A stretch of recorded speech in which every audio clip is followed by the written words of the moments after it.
nice snowy morning. We just didn't get enough of it to amount to much other than getting cars all dirt and salty and but maybe it'll come so we can get some skiers. Yeah, that would be nice.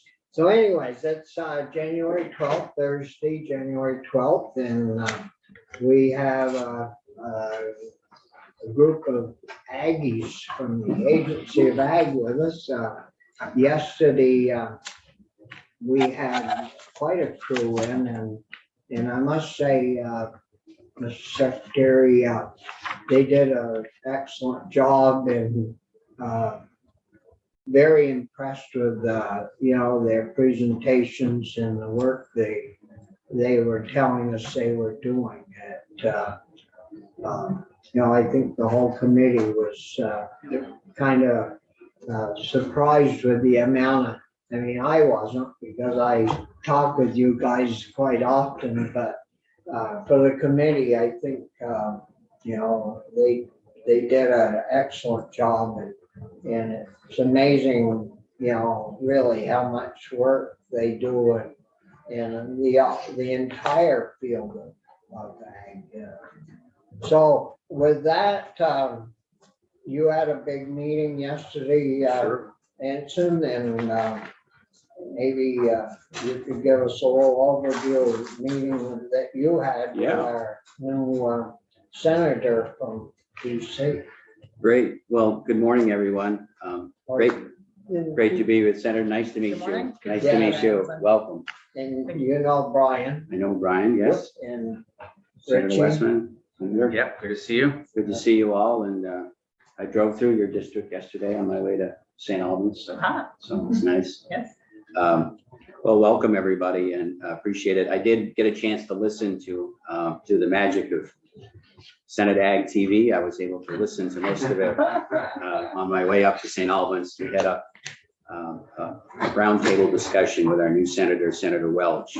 Many of you know he has a rich history in supporting farming and agriculture in Vermont. So it's one of his first weeks on the job. He wanted to focus on agriculture. So it's really nice to see him and really thoughtful of him to spend. So we spent some time in St. Albans talking about farming and food, and we visited the St. Albans school and learned the complex issues with feeding children at schools and some of the rules and regulations. So I think it was an eye opener for myself and also the senator about how they feed people and so the rules they have to comply with. Now, those federal rules? Yeah, a lot of them are very complex federal rules about, how much milk you can serve, when you can serve it. But I was impressed with the food service. They did have local meat. They had from the Chouanier farm. They had a wonderful meatloaf. They had some maple syrup from Franklin County that was on the carrots. It's great. So it was really great, nicely done, and managing through the pandemic. We talked about how they put the meals on the buses, and there was only 2 in the school the whole time. It was feeding people, so it was quite impressive.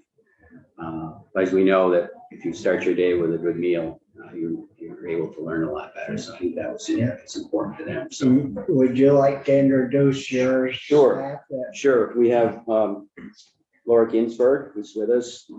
Laura works on dairy policy, but is also the lead of the Northeast Dairy Business Innovation Center, a critical component of what we're doing now. We also have Evie Flory, our head of our dairy division, mainly dealing with regulations. And Steve Collier is here. Steve, Steve can help you with legislation. He works closely with Mr. O'Grady if time comes around where we need to work on some language. But he also is kind of a jack of all trades, has some farm history up in Caledonia County. So we're just delighted that we have him with us. How many years now, Steve? Is it 3? It's been almost 3. Almost 3. Yeah. Seems like 3. 3. We'll take that as a compliment. I didn't know if maybe, Senator, I could take a little bit of time talking about maybe the things that we accomplished last year that are in progress, and then maybe talk about some things that may be coming down the road that you might want to consider. So if I can say a few words, and then we can, and also I should also mention Diane is joining us remotely. You almost forgot Diane. She spent the morning with us yesterday and we ran out of time. So Diane will be back with us. Well, again, for the record, Anson Tebbett, Secretary of Agriculture, Food and Markets. And I thought it would be nice to start with our mission. And it's a pretty simple mission. The Vermont Agency of Agriculture, Food and Markets facilitates, supports, and encourages the growth and viability of agriculture in Vermont while protecting the working landscape, human health, animal health, plant health, consumers, and the environment. So in short, our lives bump into agriculture every day. We go 5-10 minutes, agriculture touches you in some way. And that's why this committee, I believe, is one of the most important in this building at the Vermont State House. And we're all very grateful for taking up this incredible challenge that's before us. Farmers and all those who help us are putting food on the table. Very creative folks, they're resilient. And no matter what last year threw at them, they were up to the challenge. Inflation, labor issues, Vermont farmers continue to produce high quality food for our region and of course the country. This effort does not happen with a strong commitment from many hands. Agriculture facing some strong headwinds with substantial increases in the cost of feed and fuel, but they continue to rally. For example, you'll hear more about this probably, organic dairies stared down some menacing 50% increases in the cost of feed because of some supply chain issues. You folks stepped up along with the governor, able to stand up about $200,000 last year in this budget, granting program to help with on-farm needs to meet the demands of these new markets. But we've got some day-to-day costs that still remain in that particular sector. Working with regional partners, and Laura Ginsberg can talk more about this, the agency appealed to USDA to see if the federal government could offer some support, and we are hoping some good news will come soon. In the major omnibus bill, there is some language in that that directs USDA to help the organic community, but that may take some time, and I'm not sure we have a lot of time. Vermont made some record investments with your support in our rural communities. They're making their way to their farmers and our producers. Many of the policies were proposed by the Governor's Future of Agriculture Commission. The commission suggested investing in food-related businesses so they could grow and feed more Vermonters and those in the region. The $40 million program led by the Agency of Commerce and Community Development will issue grants to businesses that need to invest in new infrastructure. For example, these investments could help with storage, distribution, waste management, and meat processing for Vermont companies. And how much money was there? There was $40 million to that program, and that program is out now. Agriculture, we made sure that agriculture was included in that program, so they are eligible. With all programs, there are some restrictions on it, but that I think is important. And as we build our food system, I'll just repeat again, storage, distribution, waste management, meat processing for Vermont companies. Very, very important. We've already seen one of our slaughterhouses receive substantial funding from this program. The Working Lands Program put some money into that. And we were also grateful for USDA Rural Development. They put in about $1 million, and this is the slaughterhouse in Ferrisburg. So those renovations are underway, but there are more issues. Senator, we got one down your way now. We're trying to manage with Higley Hill closed suddenly, and that's a very important facility for Southern Vermont. But there's some people that want to reopen, so we're working on that. But infrastructure, it's not it's not flashy, but it's really important to our food And system. how much more product might Ferrisburg be able to put out compared before and after? I think he's getting up into the 30 to 40% more. He'll be able to put more. And that has, it's an effect on the landscape. So if we can put more animals through that facility, that means we can keep more animals on the land, and they can get it processed. So, that's in progress, and there's always going to be some hot spots, but the growth in local meat is really important. And I also mentioned that USDA also has recognized that it's best to have a regional approach as opposed to a national system. The pandemic was one of those areas that we realized as you went into various retail outlets with some shortages, and mainly as a result of 5 or 6 big major facilities that are producing the meat for the United States. So I think they're focusing on a regional approach, and we need to play a role in that. So we're working with USDA. Also, thank you for your investments in working lands and those that are working in the woods as well. More than $3 million supporting farmers and producers so they can make more food more affordable for many. The Working Lands Program has proven to grow Vermont's rural economy while producing products. These dollars will be distributed this year, which is great news for a more robust food and forestry system. The commission also proposed investing more in technology to help dairy farmers manage their businesses. This could be upgrades to help with manure management, maybe milking equipment or infrastructure. The Northeast Dairy Business Innovation Center is committed to this priority. The center is housed at the Vermont Agency of Agriculture for Dairy Farmers. And we recently awarded more than $1 million to dairy farmers to improve their on-farm milk storage and handling. We hope to have a second round in 2023 to protect farmers' milk and support tremendous needs related to milk storage, cooling, refrigeration, and processing of dairy. Now, would that include helping the organic guys do larger tanks so they could have every other day pickup?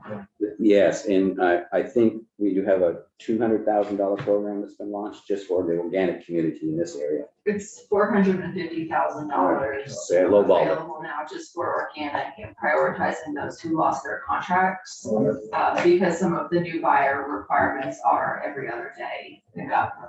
Yeah, so I lowballed you on that one. Well, you're kind of conservative. Yeah, well, with Your help did. with the money, tell us yes, that. you're absolutely right. You were a little bit tight on the. No, I'm. Diane, I look to Diane. Diane is the keeper of the money. We kind of like getting $1 back for $1 spent, so that's good. Tight Just as an bark on a anecdote. tree. Tight as bark on a tree we are. Just an anecdote on the storage grant. We did have $8 million worth of requests, and only were able to distribute about 1.1 million. So this is over 11 states granted, but I think it points to the fact that a lot of work has not been done on the farm because the dollars have not been there. But these improvements will be great for the environment as well, because we may not have to run trucks down roads as much as we have in the past if they have more storage, bigger bulk tanks. Some of our farmers are picking up 3-4 times a day, and if we have bigger storage capacity and just the environmental improvements, and some of this is really important. So I know Laura is here and she can talk about that center. There's a lot of great things going on to put more money in pockets of farmers and processors with that. We do have a changing landscape.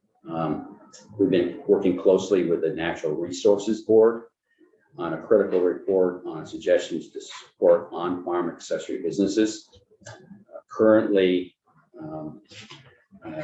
there's confusion, and it's a system with, might have too many people in the kitchen in this area. If you wanted to bring more visitors to your farm for events, or maybe sell directly to them, you might have to get approval from the locals, maybe the region, and of course, state officials. And that's probably too much and daunting for some small businesses that want to change and adapt. Agritourism is growing in Vermont. It could grow more if we can help our businesses with the right tools to expand. So look for that report. I think it would be good for you folks to take a look at it in the coming days or weeks if you have opportunity. But we've been working really with planners, farmers, those in the tourism industry on this report with the Natural Resources Board. So that's coming out soon. Farmers are coping with climate change. They stand ready to implement and improve the environment by implementing climate smart farming.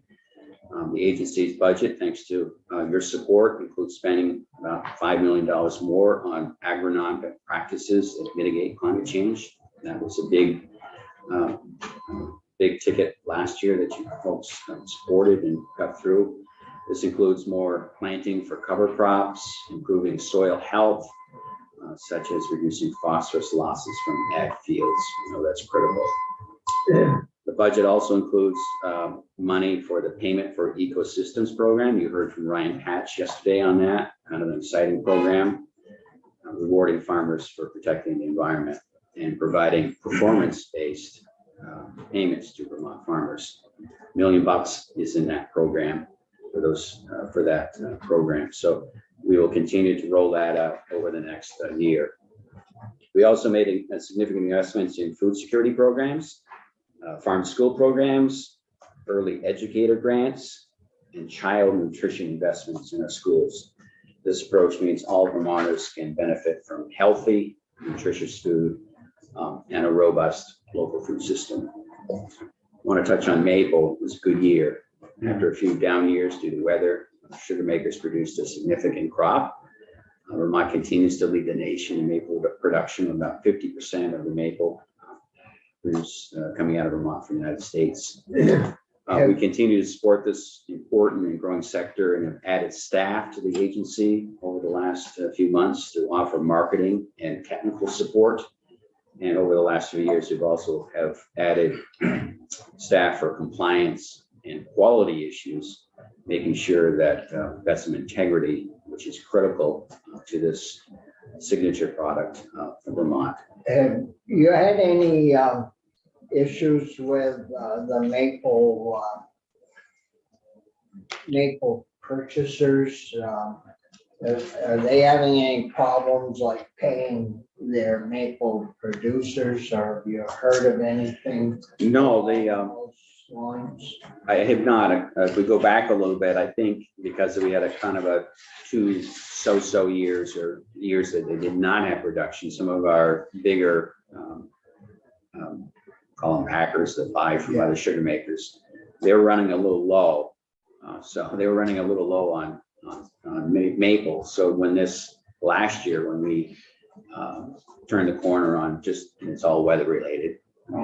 We had, it was kind of slow starting, but a lot of people were at the end very tired because it went way into April for some sugar makers. I think the biggest issue that we're in, it's not alone to it might be labor.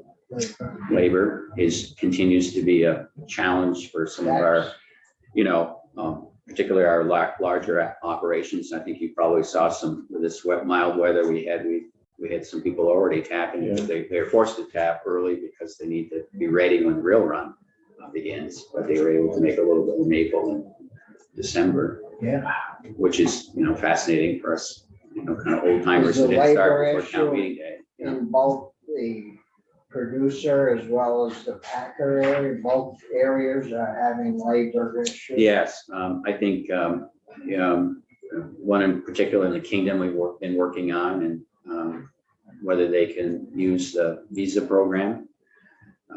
The visa program where allows workers from other countries to come and work a certain number of months and then return to their country. I think Maple is starting to use that, and they haven't in the past. That's an issue, and I think it extends to dairy. Some of our dairy plants are looking at as well. And, they get some workers from elsewhere, but the rules are very stringent on that. Housing is involved, so you need to provide housing, a certain wage, and then they need to return. So it's not a story you haven't heard about throughout the building in just every sector of Vermont, but they're doing all they can to use the resources that are there.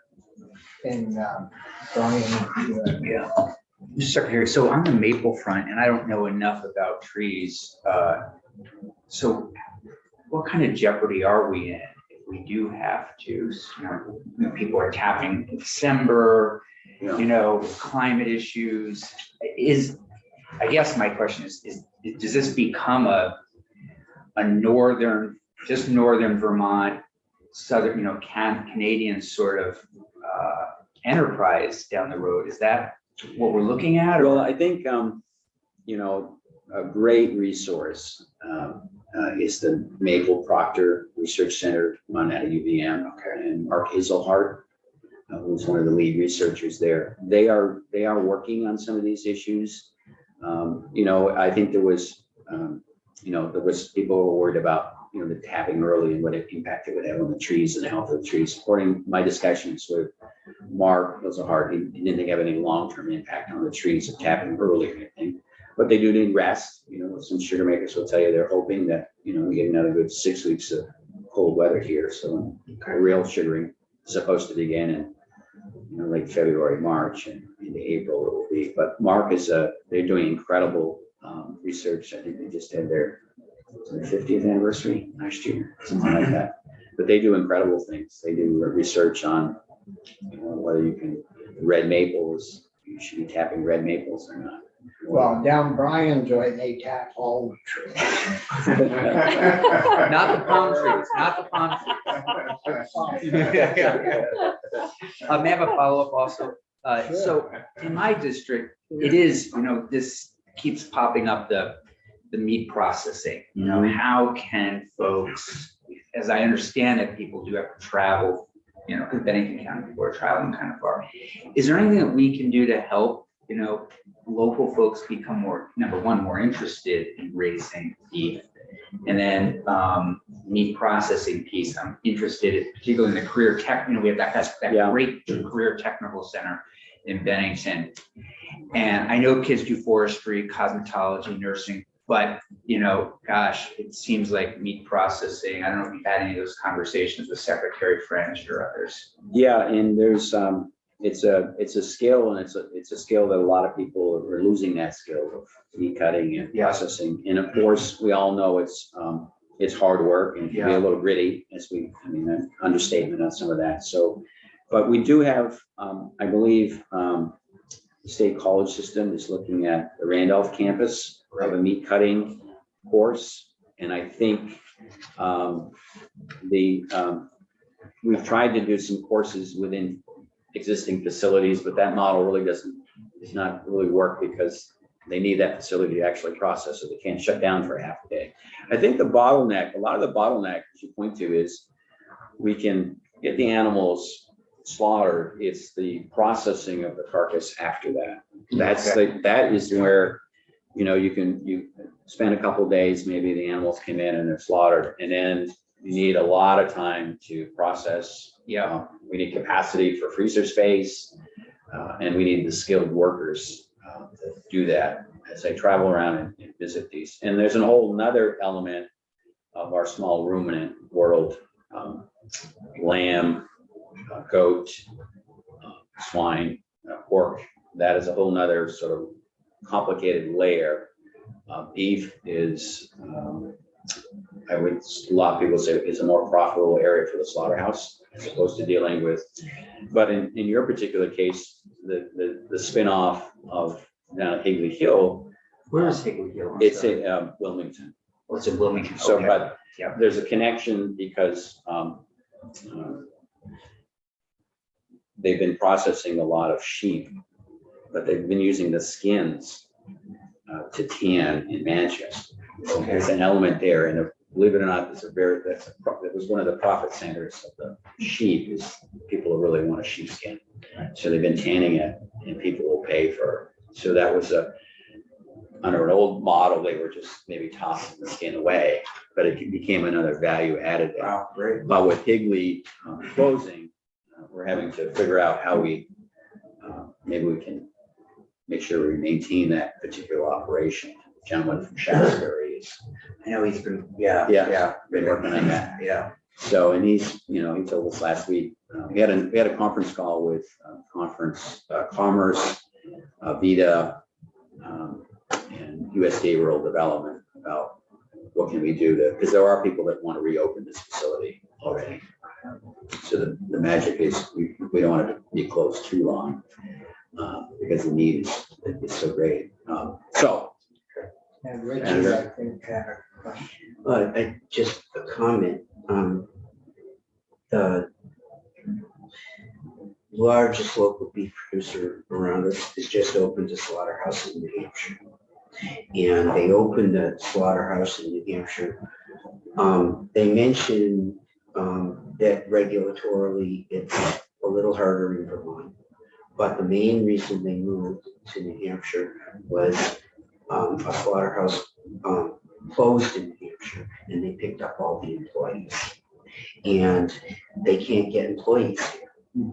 And they have been using 3 different slaughterhouses, one in the Northeast Kingdom, one in Southern Madison County, and one in New Hampshire now for a while to juggle all of this, but they just opened it. It basically comes down to labor. So we can't convince people, young people that are at say tech center age that this might be something that they can do.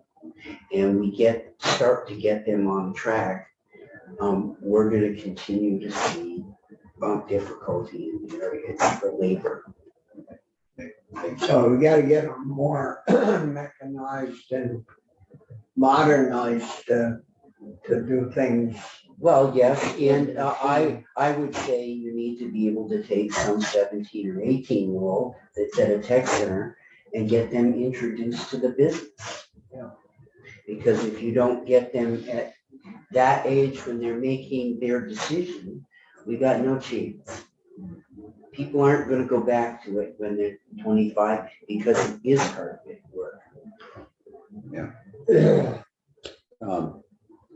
No, that's, and, But it's kind of sad that if you're driving from Royal County and you're driving 2 hours and 20 minutes to drop off your cattle, and they're doing 26 a week, and they're in 2 days a week, the whole day goes trucking cattle to New Hampshire. and that probably, I haven't talked with him, but that sounds like to protect his lots to get it processed, he had to buy a facility. They had to buy the facility. To guarantee that he can get his animals processed. Well, if you're going to 3 different places, Right. and that was 3 different days, when you're driving from Memorial County to Benson 1 day a week, and then you're driving to Lyndonville, and then you're driving to someplace in New Hampshire, they were doing 3 days. They're now able to cut it to 2. So it's a little, but it all seems, when it's 2 hours one way, you're pretty much eating up the time of one whole guy just to truck all day. Right, no, absolutely. I think we were talking earlier about this meat business, and I think Brian brought up the issue of on-farm slaughter. Yeah. The rules and the regs that regulate that. I don't know, we may And I have think, to look at those again. And I think Steve behind me has been working closely on that. And I think we may need to turn to some of our friends in Washington for a fix on that. And we are open to that. And we've had great positive discussions about how we approach that. Mr. Secretary, may I ask, what's the downside to on-farm slaughter? What would the opposition be?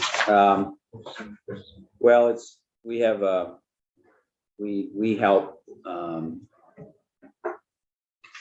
the federal government on a cooperative agreement, and I may defer if it's okay to Steve. Absolutely. Just Steve, Yeah. to I don't know if you want to come up and whatever, so people can hear you. Good morning, everyone. Steve Collier, General Counsel for the agency. So actually, Caroline Gordon is here from rural Vermont, and the rest of our agency have been working collaboratively on this issue, Senator. And it is one that's important to us. I don't want to get into too many of the details because we don't have the time right now, but the basic issue is that the food safety protection rules require that meat is inspected to be sold. So that's what our agency does. We have a section that's at slaughterhouses, at processors when they're doing the processing. And it's all about food safety to make sure that the meat's being handled appropriately. On-farm slaughter we're very supportive of it. We think it's a great program. what it was designed to do was allow farmers to slaughter their own animals and eat them. That's not a problem.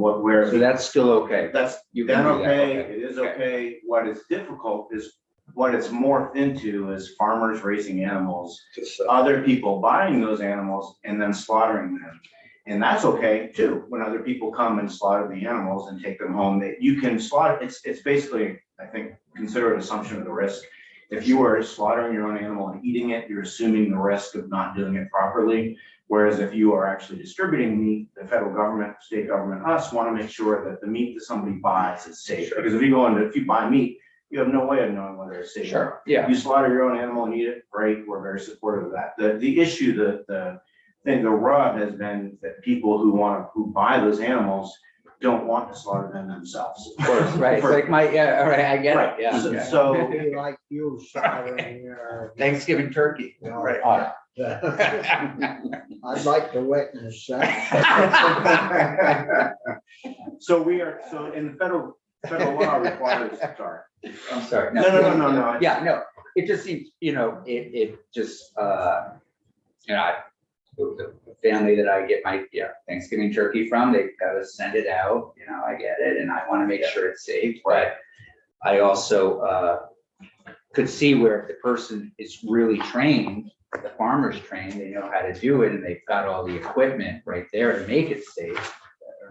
I mean, to me, my gut instinct is, a turkey coming from, Purdue, no offense, is gonna be, could be as risky as, more risky in a way, and than somebody down the road from me. But that's just my sort of educated experience. And No, you're not wrong. And the reality is there are avenues currently, but they're not as efficient as they should be. A farmer can sell animals and sell them, but they have to be licensed. And it's Okay. less rigorous licensing. Yeah. But what we want, and we've been working with rural Vermont on, is we do want more permissive on-farm slaughter. Yeah. We think it's better to have a trained, we call it in Vermont an itinerant slaughterer. We think it's better to have a trained person doing it than have someone who has no idea, knowing what they're doing to do it. right. But the federal law is a federal law and we have to abide by it. So rural Vermont has been terrific this last year, working with us I think Alan Gordon's going down to DC next month to try to put this into the next farm bill. Whether or not that will happen, I don't know. But we're supportive of that. She's supportive of that. To us is the solution. You can't change state law to conflict with federal law. Sure. But you can change the federal law to make the whole system work. So Thank you. Thank you. See why I never leave home without Steve? The meat regulations, they want, Well, they're very complex. that's very complex, Yeah. No, almost as bad as the milk business. yeah. Just a final thought on some other things that may be coming your way. We had some focus this summer on attracting the next generation of young farmers.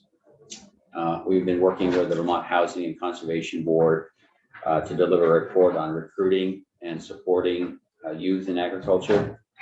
We spent the summer talking with many partners on this issue, and we'll be working with you all on next steps in 2023. So we'll be looking for that report. I know we touched upon it a little bit with Abby Willard yesterday in her division, but that's another thing that I think needs some attention. Having said all that, and some of the things, I am worried. I am worried about our businesses and our farmers, what they're facing right now. Farming is fragile. The economy is pretty rugged for those in the rural landscape. We've touched upon that a little bit already in just a few topics.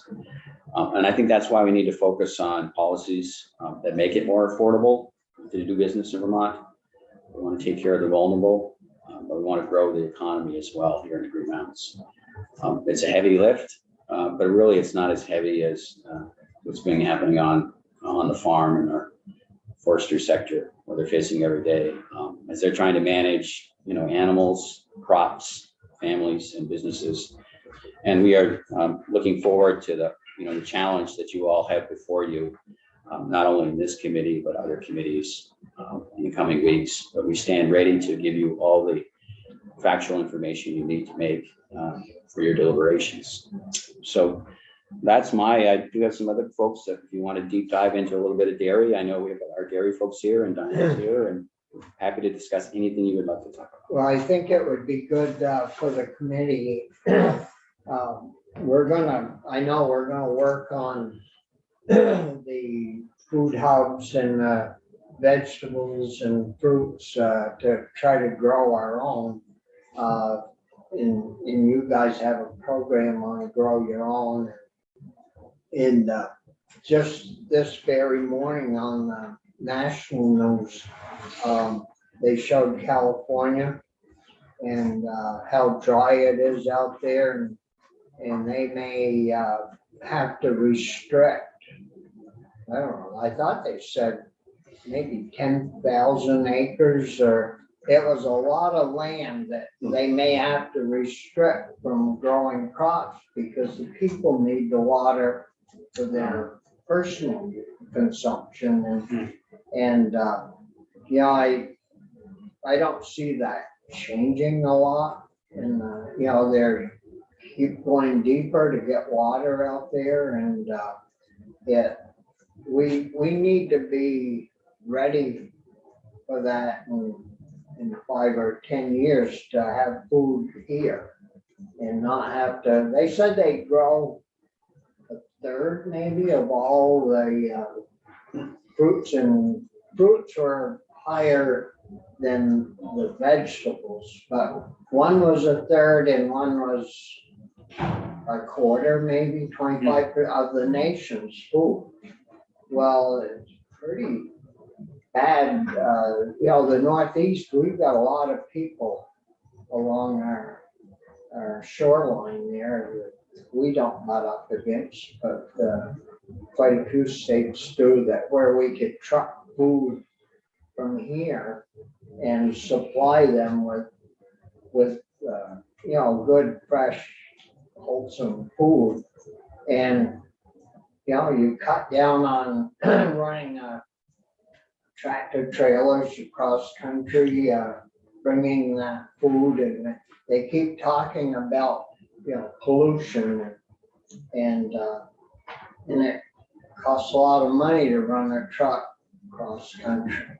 You're talking $5,000 at the cheapest level.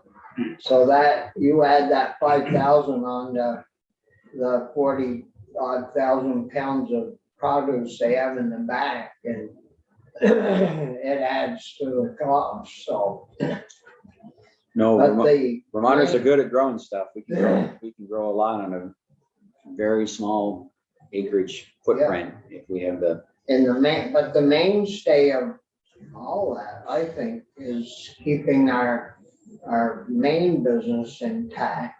Our dairy guys healthy, because that's where you get your machinery dealers and your veterinarians and all your supply people they rely on those dealers to be there. So they, like in New Hampshire, I guess they have to drive hundreds of miles like Richie's guy does to get his animals slaughtered. They have to drive that far to get a cart to their tractor. And so we're gonna work, like we normally do on all of it, but Brian? One question that's asked of me by constituents sometimes is, what percentage could Vermont feed itself? And of course, I can't imagine Vermont could feed itself. If you think about just going into a local grocery store, there's tons and tons. But where is that? You must get that sometimes. No, I'm just trying to look for an answer for some folks that. There has been some research done on that. We've been working with Vermont Sustainable Jobs Fund, Farm to Plate, and they've done some research on that. And we have set goals for the region of how much we want to produce. And actually, we've done a pretty decent job over the last decade of increasing it.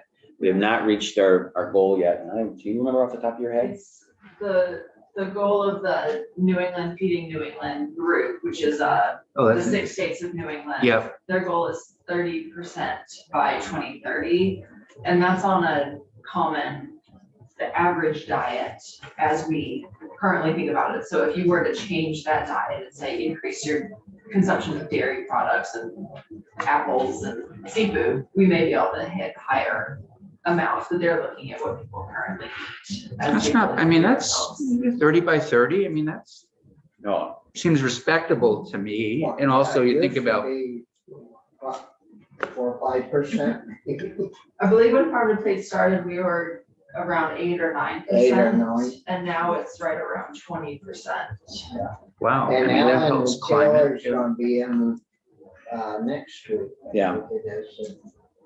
And, she'll get us, we gotta keep listening to Sharp because she talks fast. No, I, Hey, Brian? Yeah, thank you, Mr. Chair. So Anton, it's great to see you again, and I concur with the chair's initial quote today about you had a great team yesterday. We really enjoyed that a lot, and congratulations for assembling such a good crew. thank you. I was able to get to one of the accessory on farm Zoom meetings. I think there were 2, maybe 3. And you mentioned it in your report to us. Do you know when that report's coming out? Is it It's likely tomorrow. this month? Oh, I think it's tomorrow. okay. It's the 15th tomorrow? 50. 15th. Yeah. So I think it'll be delivered tomorrow by Sabina Haskell, the chair. Yeah. And no, it was a fascinating, I mean, it's very complex. We're bumping up against Act 250. So anytime you bump up against Act 250, it gets a little thorny. But there's some suggestions I think that really will, try to get us have a real discussion about what we can do, because we do have a tremendous amount of land that is conserved, and it is the only thing that can happen on it is agriculture. So if someone wants to have some burger nights, they want to have some weddings. I went to a fantastic wedding this summer it was in Benson, a wonderful farm down there that they have weddings and converted their barn into a nice wedding venue. And I kept thinking, I was like, they had some beef cattle as well on the land. And I kept thinking, well, probably this land wouldn't be in agriculture at all if it wasn't for the support of this diversification into an events area. Yeah, no, that's an important pathway forward for our ag folks to continue to at least eke out a little bit of a profit and stay active and keep the land open. And some of the things that we'll address is, Vermont products, what you can sell and how much you can sell. I think we want to allow, if you do have an on-farm accessory business, we want to allow other Vermont products to be sold on that business, as opposed to, not the certain percentage, which is a half, and it's all this kind of stuff. Yeah, and I don't mean to interrupt Richie, but that was part of and we struggled last year. Steve was quite helpful with, and Michael O'Grady, the 50% that has to come from the farm. And it seemed to take weeks before we had a definition so there was confusion, and I understand that. And we all want to be authentic. We don't want to, we do need to be authentic when we be true to the mission, but sometimes it becomes a little challenging to lack of common sense sometimes in the rules. Totally get it. But we had planners, we had farmers, we had producers, we had regulators. It was really a nice deep dive into this issue, and hopefully we'll make some progress. Well, I'll be interested to read that. Yeah. Who's putting that together? It's a Natural Resources Board, and it should probably be on your, I think, if it hasn't been delivered yet, I don't know. I know the draft is done, and I think everyone has signed off on it. It's just a matter of delivering it, right? Yeah, I believe it's being distributed on the 15th, but it's in final form. Try to get. So. Rich, the dance that you're all talking around is Act 250. And what can be allowed and what can't. And I have one particular place in Fletcher that they've spent $120,000 on engineering to go through Act 250 as they've taken the farm and tried to do other things. And but that's the bottom. Yeah, and I think as we discussed in our hearings as we develop the report, the margins are of course extremely tight on this particular space. If you're a traditional developer or you're building houses, maybe you can, and you have engineers, so sort of they maybe can build in their costs into that development, as opposed to, you talk about your farmer. Yeah. They're gonna have to work a lot earn that money back, just if they were to open up what they want to do. So I think that's what we found, that the margins were so tight in some of these businesses, they don't have the traditional revenue stream that may come for development. But we look forward to having that discussion on it, because it's part of agriculture that, agritourism's big now. People want real experiences. They want to come, they want to see Vermont, they want to experience it, work with the animals, and it's growing. We had an international conference here this summer, and we just need to try to support them any way we can. Yeah, thank you, Mr. Chair. Yeah, I, as somebody that continues to support Act 250, I can see though where there could be some tweaks and changes that could make a difference. I also do worry about the, if we say, worst case scenario in my mind, we say to a farmer, oh, you can't build that on your property. And then he or she goes under because they can't make the money. And then all of a sudden, somebody who has a lot of money comes in and says, we're going to put up 100 houses. So that to me is where Act 250, it's like, I don't want us to jeopardize, beautiful farmland and not allowing some people to make a living, and then have somebody, the farm go down, and then all of a sudden somebody else. So that's my worry. And so I'm certainly, I can see where maybe does that make sense? I mean, I can think of a piece of property right near my house where I think the wedding business is kind of keeping them afloat. Or, they're doing okay. And let's say that hadn't been able to happen, I could be looking at possibly, my worry is I'd be looking at a housing complex across the road, so those kinds of things are real. Well, any of that land, I mean, you're talking Bangton, but land bordering Chittenden County. Yeah. You've got Lamoille County, or just down into Addison County, Franklin County. I mean, that farmland has gone into building houses instead of building a family and milking cows. Richie, you're gonna move by that. No, I've got a barn, 240 feet long, 40 feet wide. It was the old cow barn. The stanchions are out. I've just put a heating system in to heat that. I can't even get an answer from Act 250 what will trip the balance that I should go through Act 250 and what I can do with the barn. So as you try to be innovative to figure out where you're going, they tell me, go get an engineer. Well, yeah, I can start dishing out the big bucks. I wish somebody could help me figure out, and I'm not alone in, and you worry about I worry more about Sears. the I want rich, his view taken. the rich people coming in. I'll tell you what my biggest concern is, with 550 acres. Yeah. And agricultural land. I've got one dairy farmer left in the area. If they go out of business, I can't keep my land, my agricultural land in Act 250. I can keep my forest land in, but I can't. And if I can't keep my my meadowland in Act 250, I have to sell. You mean in current? Yes, sorry. Yeah. Right. Yeah, nobody comes to Vermont to see housing complexes. But I'm in a place now that the closest dairy farm to me, oh God. Yeah. It's more than 15 miles. Right. And I have one left, and they're hanging on by a thread. And we have. And what do I do?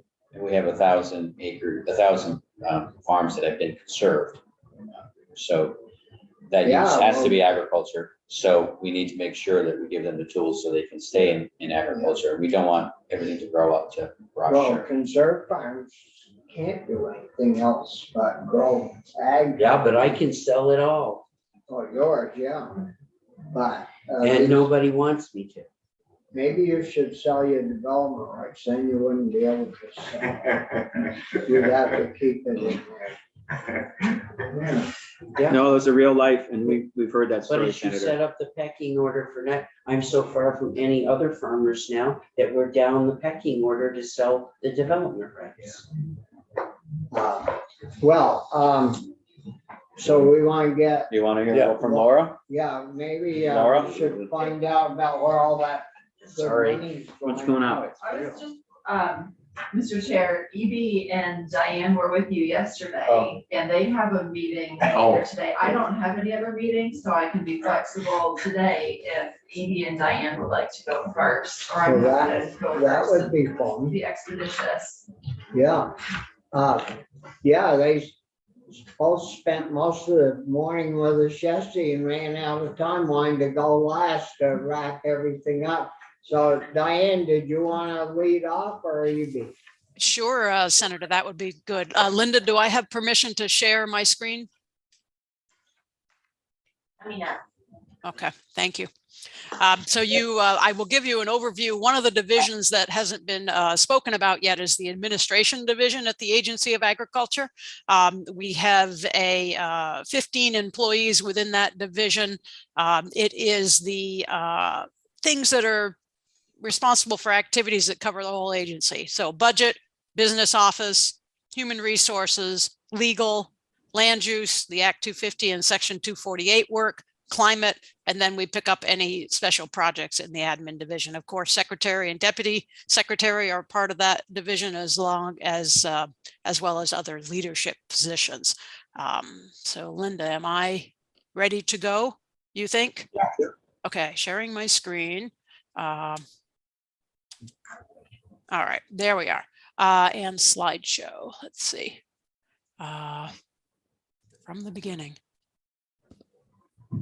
There we go, and boom. Okay, thank you for inviting us here. I did this slide already about the administration. So dairy, you wanted data on the dairy industry. So here's the Vermont dairy cow data. This is cows only, and the milk price across the top is for the Middlebury location. So we've had some strong years in the past. 2013, 2014 were strong, and then we had some lower prices through 2021, and then this year has been very strong. We don't have the last price quite yet for December's milk. Farmers are always paid a month behind, so that should be out by the 13th, which of course is tomorrow. So we'll have that price and be able to. Diane, while you're on that subject, we put money into the DMC program. Is Yes. that paid off? I will get. I have information on that. Would you rather go right to that, Senator? I can go there. No, you must have an order that you want to follow, and I don't want to disturb that. I'm glad to talk about whatever you want to, but you asked for an overview of data. So this is this slide, but I do have the information about the dairy margin coverage reimbursement program. I have that as well. Number of our farms is down, as you can see, from 2012 downward, certainly a decline in the number of cow dairies there, but the milk production stayed pretty steady around the 2.5, 2.6 billion pounds of milk per year. So pretty steady. And you can see that milk volume staying the same with a reduction in the number of cows.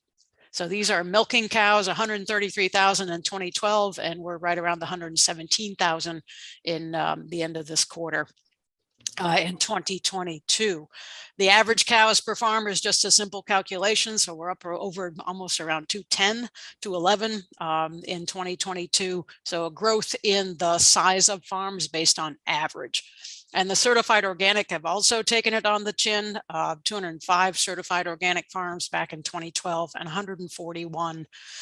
Hearing from NOFA, but by the end of January, we may be at 140. So certainly some concerns there and a decline in the number of certified organic dairy farms as well. And that 141 is out of the total. It's not in addition to the 530.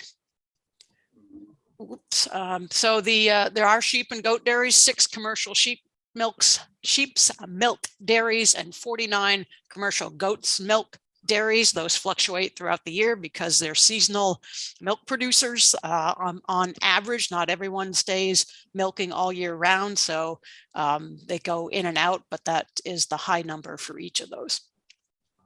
So the dairy margin coverage program that you asked about, thank you last year for approving the funding at 2.6 million. And you gave us approval to utilize that money in 2 fiscal years. So the dairy margin coverage program reimbursement, the farmers do that on a calendar year. So 2022, we have a few people left that haven't requested their reimbursement yet, 25 as of yesterday, out of 432, and the remaining funds will be used for calendar year 2023. I'm going fairly rapidly. If you have questions about the program, please let me know. Have you estimated what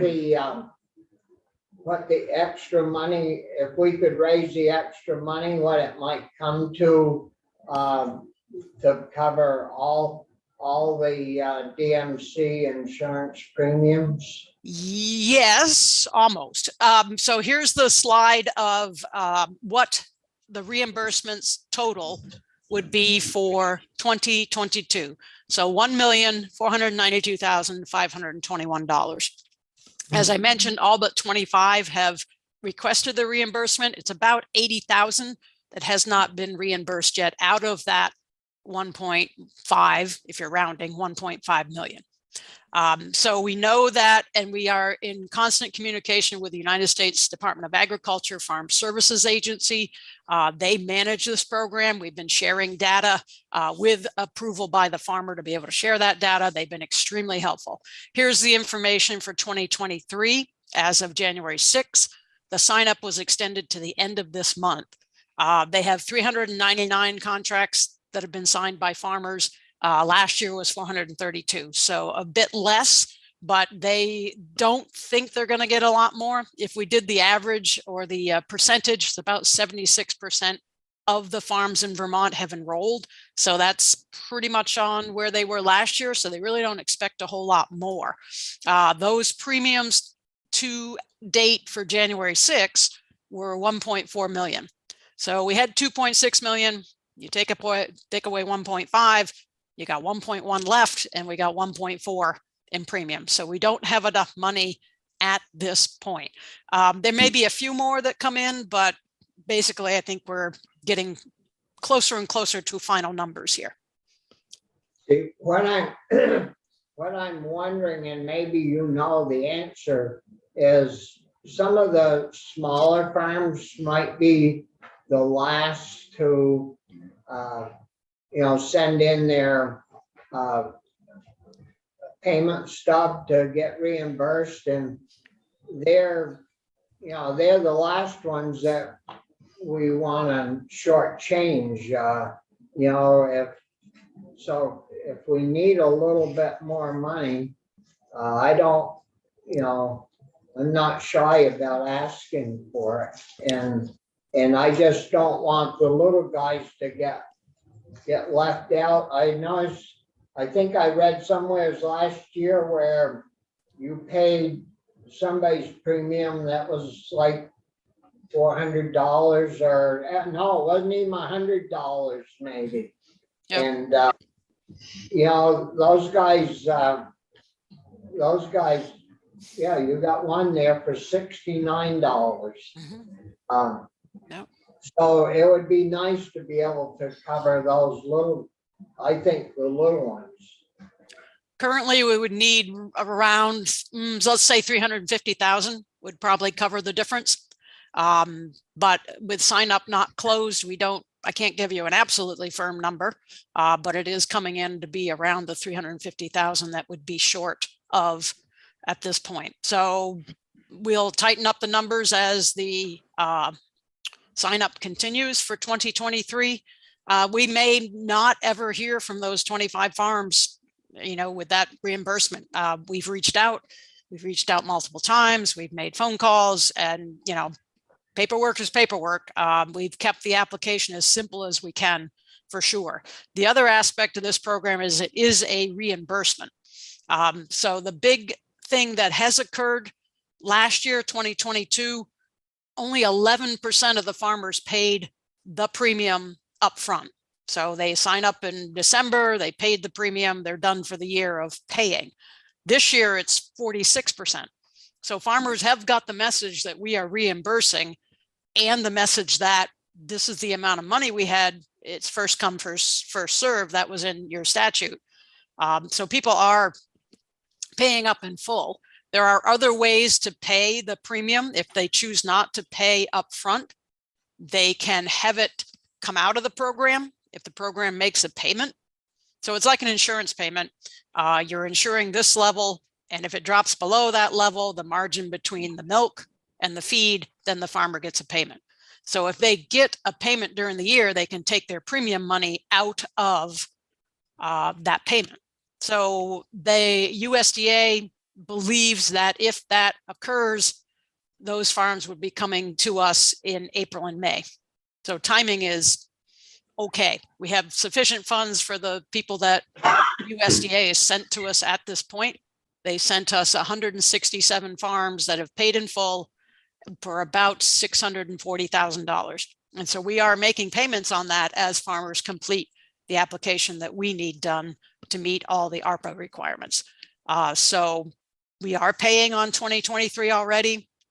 We have sufficient funds to pay the demand that has come in.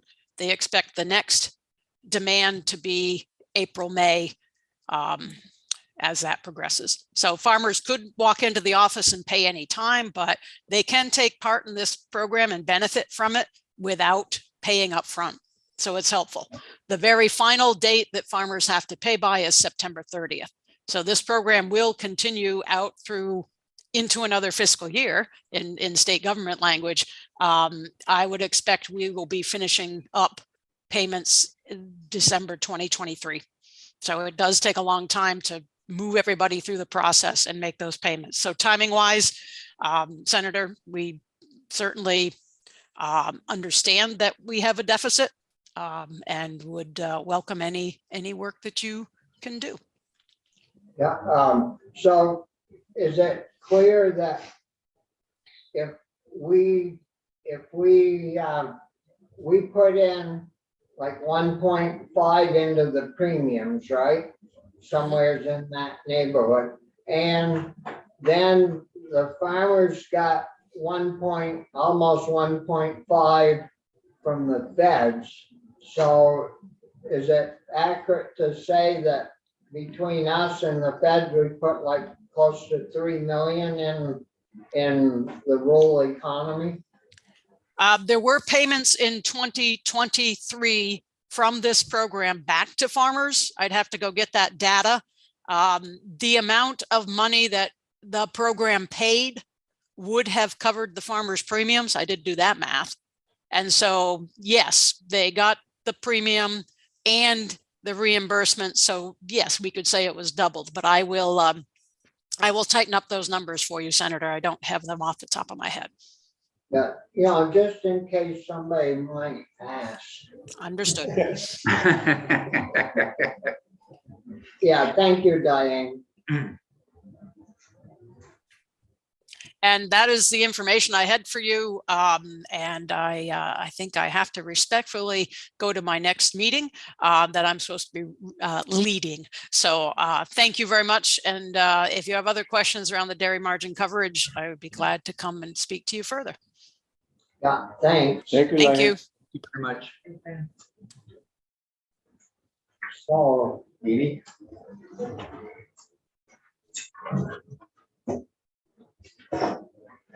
maybe. Good morning, everyone. Morning.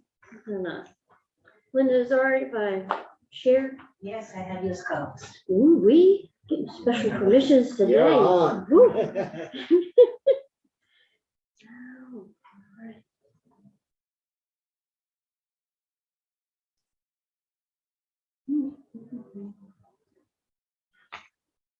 Woo. Evie's pulling that up. People can buy raw milk in Vermont at the farm only, No, at the farmer's market also. there's two different tiers for raw milk. And so tier one they have lesser standards to meet, Okay. and they can sell directly from their farm.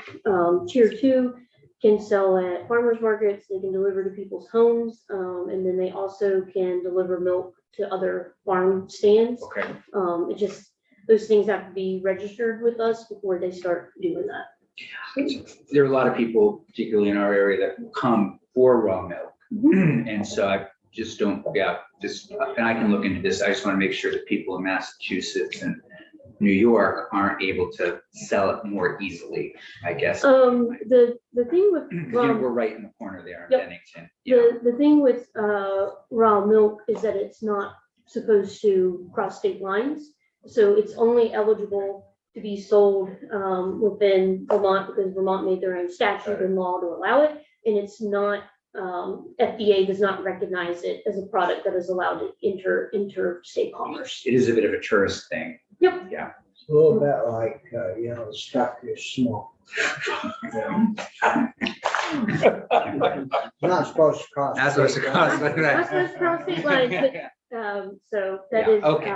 That's true. Thanks. it is well known people will cross state lines, they can buy it and do what they want with it. but Yeah. Someone that lives in Vermont, it would behoove them not to go to another state and sell it because they would have to deal with the federal Right, government. got it. That's the- Yeah, okay. That's the big issue. Yeah. So, Do they have a farmer's market? Yeah, I'm just noticing people do like coming for raw milk. and I don't I'm care. just Yeah. asking, Do do they have- they have a farmer's market? And who's there? Are your firms going across? No, I think it's more Cambridge, but no, I don't think our farms are going across. I just want to make sure when people come in, they can get it I easily. Yeah. get that. you know. Our farms behave. Admirably, so. What's that? admirably. That's right. So, for the record, I am Evie Flory. I am the newly Food Safety and Consumer Protection Division Director. And then I'm also the Dairy Section Chief. So I have two hats. Dr. Kristen Haas, our state veterinarian, she was most recently our director, and she has transitioned to just fully be working on state veterinarian work, which in itself is more than a full-time job. So Kristen is still around, and I'm sure that you will see Dr. Haas at some point. And so like yesterday, wanted to just give you all a very brief overview of what our division consists of, just so you know, like if you have questions on things, who to reach out to, and then I'll get into some of the dairy data. So our Food Safety and Consumer Protection Division is the largest division in our agency. We have 39 staff members right now. And I have our mission statement up, and I kind of feel like our real motto is, you really don't hear from us if everything is going well. And so you don't hear a lot about us. We're not a big glamorous division. We are behind the scenes trying to keep all sorts of foods and animals and livestock safe, so that it'll benefit our economy. And so this slide is just a breakdown of our different sections and what all we cover, which is a lot. And I feel that our division, we impact every single person that comes to Vermont or lives in Vermont every single day. If you go to get gas, you go to a store, if you drink milk or have maple, our division has played a role in all of those things and trying to protect consumers. So the produce program with ag products, it is our smallest section in the division. It's a person of one. And they are implementing the produce inspections that came about, I think it's been 8 years ago when President Obama signed the FSMA, Food Safety Modernization Act. So this brought produce farms under inspection. And so Tucker Diego is who handles produce inspections, and he also handles ag products inspections of maple, eggs, and then other fruit products and whatnot that are in statute. And so Tucker focuses on our maple regs that we have to enforce. And so it can deal with, is the right color that it's marked on the bottle actually the syrup being offered to consumers?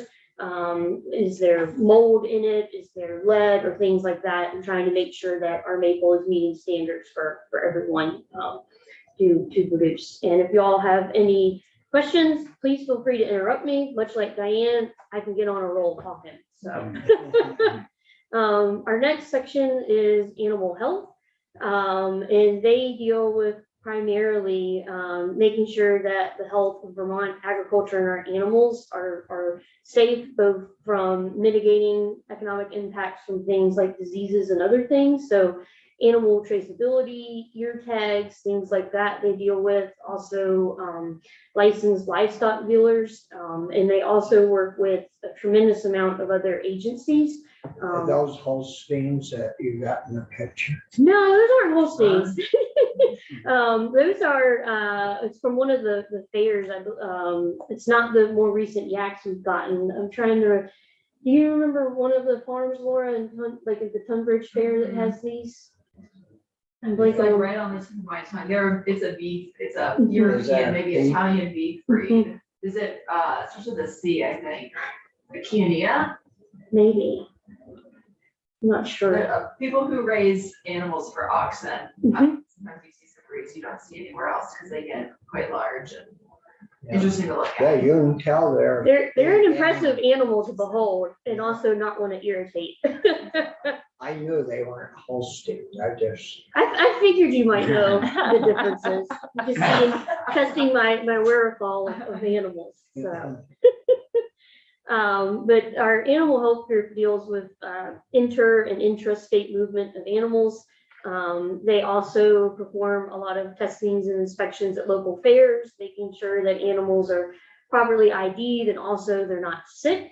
And we don't want a disease outbreak at our fairs that has lots of people coming in and whatnot. And so they also participate nationally with trial runs of animal tracing, and what used to take days that, this animal went from Oklahoma and it went to the Northeast and tracking it. In their most recent exercises this year, they can do that in 20 minutes or less nationally, the state's collaborating. So if there is a critical disease outbreak, it's nice to know these people behind the scenes can track these things. And then you may have heard this year dealing with HPAI, highly pathogenic avian influenza. It's been very bad nationally. So there's numbers here nationally, and then there's in Vermont.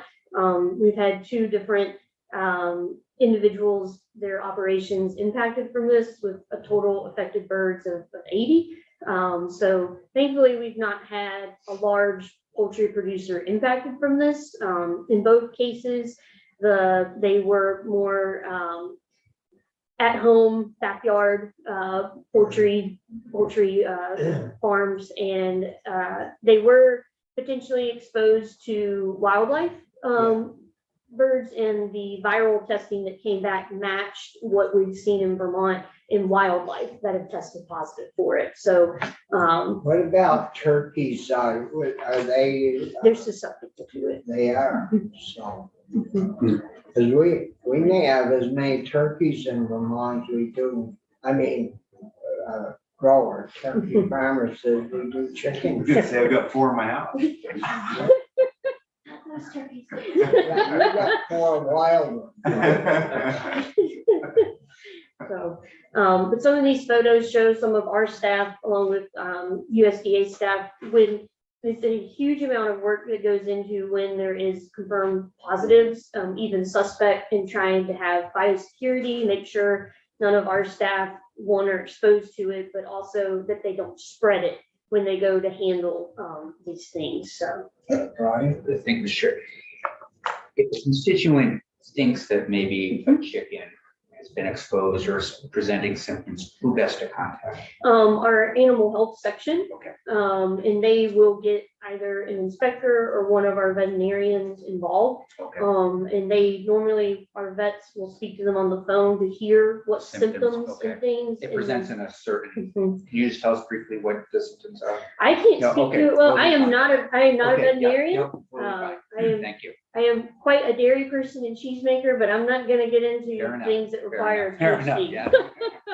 I mean, just usually there's, like in the latest case we had, there were probably maybe 25 and half of them had perished already, so they died. So if you have a large flock that suddenly becomes weak and then they die, it's a good indication you got something going on. So it's not just losing a chicken, it's. Yeah, yeah. It spreads quickly. Yeah, So you get a lot of mortalities, and then that's when we, get on the phone, and then most likely if it's at that level, we go down and do the inspection and find out, getting data. Yep. And what usually occurs is collecting samples to have that run. And then while that happens, putting the place on quarantine so that they're not having animals leave the farm and we don't have ones coming in. But it is a high mortality, as Secretary Tippett was mentioning, and some people may have symptoms, but usually it's a phone call panic because they wake up the next morning and half of their birds are dead. And like, what is going on here? So. Thank you. Yep. I'm curious what the next step is. Like, what is the chicken on review? That's a great question. What's difficult is that it is in wildlife birds. It's been identified across the country. And so that's how it's spreading. And there's been peaks of it across the country based on different migrant birds. And like, there's been interesting maps and stuff that have been done with the cases going up as you watch like the migrations of where the birds go. The big risk is you have animals that can be exposed to these wildlife birds, and it's difficult because, especially in Vermont, we have a lot of pasture base or outdoors, and so it's just one of these risks. To get more in depth on things that could be done to try to avoid it, I'm sure Dr. Kristen Haas or Dr. Kate Levine from our animal health section, they could give you some more helpful insight. But yeah, so it's a very concerning thing, and I would say kind of as there's been discussions with COVID. You're kind of waiting for this current strain to mutate, because it could mutate into a form that no longer is gonna have these negative impacts. It could mutate and be worse, but a lot of the times what slows down the HPAI is a mutation, and it's no longer impacting the poultry. What happens to the birds that die? How do they dispose of them? They're rendered, and we have contracted, and I don't know, Anson or Steve, if you can speak to this better, but there's been different crematories that we have contracted with to have like a proper disposal to make sure that that disease is gone and it's not gonna In the recent case, I believe it was sent to a pet facility that manages that business. Yep. So, Thank you. yeah, great questions.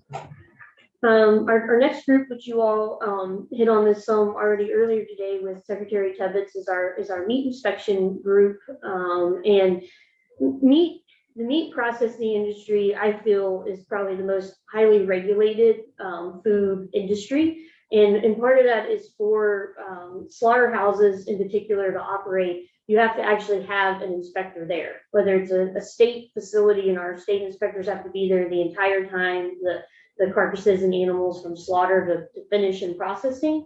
And then federal establishments, you would either have a federal person there, and if they are not there, they contract with the state to be present. And so these operations cannot move ahead and process every single day without an inspector there supervising.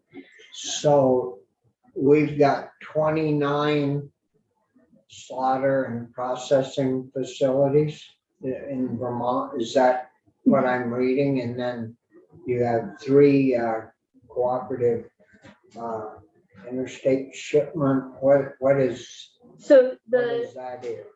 The CIS program, it came about, it's been an existing program that USDA had, and there's only 8 states, and Vermont is one of them in the US that are actively participating in this. And it's for a facility that wants to be basically meeting the USDA federal standards. But instead of going with USDA, Vermont went through the process to be certified to do this instead. And so what it allows is for businesses to be under this program, which we have 3, and they can sell their product outside of the state of Vermont. Which is a big deal, and they didn't have to go through the federal process to do that. So is the 10 part of the 19, or is it? No. So we've got 29 slaughter or processing, or 29 slaughter and process? It would be and or, I don't know of a single facility that only does slaughter. It's usually slaughter and then it moves into the processing. And so the distinction is between whether they're under federal jurisdiction or state. We have our Equal To program, which Steve Collier spoke to about in meeting USDA standards, which is why USDA doesn't have enough inspectors to cover these 19 plants. And so our state inspectors go so that these facilities can operate. So golly, that's almost 2 per county then. And so, I don't know, that doesn't seem to be that bad a number. Richie's guy running out of state even to get his slaughtered. Are some of these real small? They fluctuate in size. And I think the challenge with a lot of these is that they already are fully booked with customers. And so people trying to expand or add in, like as you were speaking about your constituent, it's difficult. We have more and more people that are interested in doing this. We have 4 current potential processing facilities throughout the state of different interests. That we would think by the end of 2023 that they could be online. They fluctuate in size. Usually we're not seeing a very large establishment trying to be started from scratch because of the expense and then the labor issues as you were speaking of. We are hopeful. We have a few in the works that would follow, like halal slaughtering, which would really help with our ruminants and having a market to those that want that. But the big challenge in meat is, as was touched on before, it's more cost effective with larger animals. It's a similar amount of labor with the small animals, but then you have less meat at the end to sell. And so that's not always something that a slaughterhouse wants to get into, but we do have, I believe, out of the 4 that are in the works right now, I believe 2 of them are looking at small ruminants, which we need that. And so I did speak a little bit about the cooperative interstate shipment program, and that's been a big help, and it's been a big help to different industries, and we think that we'll have more come on with that. It has stretched our staff a little thin, and so we are appreciative of the positions that you all have allowed us to add in the past, and we have in our housekeeping bill additional positions as well that we're asking for to try to address these businesses trying to expand and new ones being added on. And when we add new businesses, we do need to have for them to operate an inspector there. And so their weekly schedule and meat inspection is quite chaotic with different processors calling and like, oh, I changed my mind, or oh, I want to do this day. And it could be a little chaotic, but we do everything we can to make sure that we don't have anybody not able to operate because an inspector couldn't get there. So Yeah, so EB, I'm just wondering, so the demand is outpacing the ability to supply that. Do you have some sort of idea as to how many more facilities we might need to sort of balance that, or is that hard to project? That I am not certain how many we need. And I think it would just depend on the actual size. Yeah. And what they could handle. So I don't know, Secretary Tibbetts, do you have any? I think we've done some, Abby Willard be a good resource on that. Okay. She's been working, and I think she touched on it just a little about surveys that we're having out there. And of course, it's regional, what we need for regions. And, facilities, it's how many you can, process. It's a volume business at some point. But, all in all, Vermont is, I think, pretty fortunate in a space in some of our neighboring states. I think New Hampshire has struggled with, I don't think they have very many at all. I'm surprised with that number. And they all, and some of them are, 1 or 2 employees, 3 employees, 4 employees. We do have some significant ones that are undergoing, in Westminster and down in Springfield. Those are significant facilities that continue to, struggle with, throughput and whatever, but if we can't get them processed, no one's gonna raise an animal. So that's and we're probably, some would like to grow if they could grow. Equipment is very, very expensive to make Yeah. efficiency, so that's something we've been focused on. With a place in Ferrisburg with about $1.5 million in there. That's a good chunk of money, but it could be as much as, $7-8 million project Yeah. that they're working on to put more, get 30% more through that facility. And from a business model, it's probably always a good idea to keep demand just a little bit more than you have the ability to supply, because otherwise you're closing people down and that doesn't work for you. Absolutely. Should have you talk to the dairy guys. Slow down the production, they've raised the price. Seems to work that way in most cases. So our next section, I think, is one of our most unique, which is our weights and measures. And so they're the people, when you go to the grocery store, if you see a scale and there's a gold sticker on it or a gas pump, that is our weights and measures team. They are making sure that scales used to weigh out what you are purchasing and what is actually in the packaging, if it's coming from a bigger company, is actually what you're buying. They also check to make sure pricing at a grocery store, if it says this is $4.99 when you check out, it's $4.99, and they're not overcharging you or these sorts of things. They also certify scales, like scales that are large scale for asphalt companies, concrete.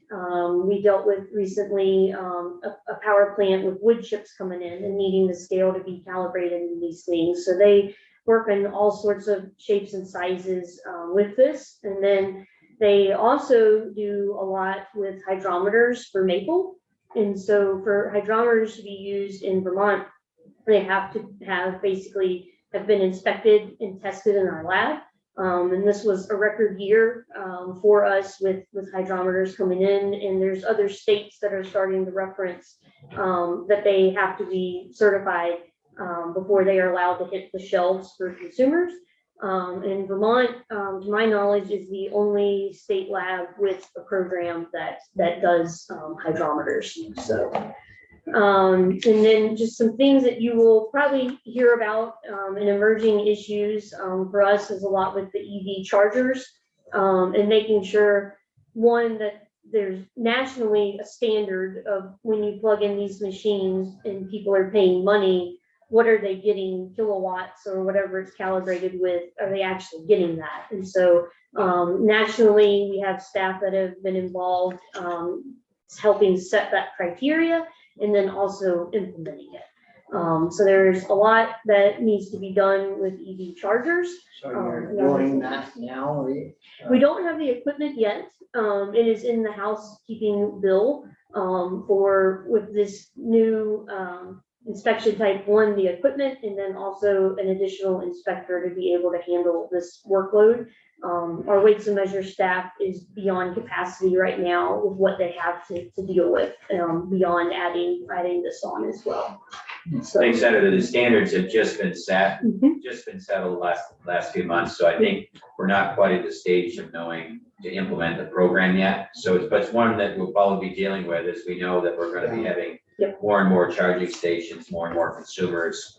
They come in different shapes, sizes, where we're going to place them. So I think it's just the evolution of, you go to pump your gas now and you look to by the pump, you'll see a sticker that we've inspected that to make sure that you're getting the proper amount of your fuel. This will be the next evolution of that. There's a lot of work to be done over the next few years on this. Did you guys read your emails last night? Yep. What was the rate? 68 cents equals a gallon of gas or something like that. But they were. It was $4.48 to completely charge on a level 2. I don't know how that translates into. Wow. Yeah. So I think, you better, those poor folks that can afford an electric vehicle, you want to make sure they're getting their money. Because they're gonna need it eventually when they have. I'll be sure to let them know you're looking out for them, Senator Starr.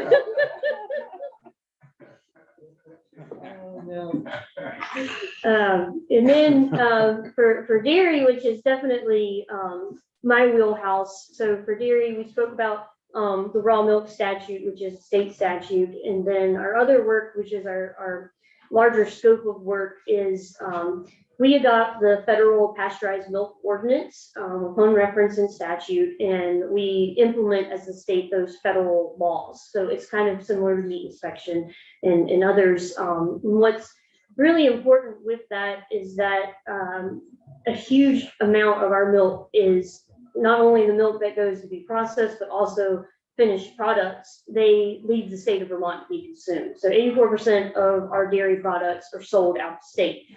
And with us maintaining compliance and keeping all of our farms and processors in compliance with the pasteurized milk ordinance, that's what allows them to be qualified to leave the state. So our inspection program is to make sure those standards are being maintained so that there's eligibility for things to go out of state, and also just food safety standards and making sure that our Vermont products, our dairy products have a high standard, and people in the market expect that, and we work to maintain that.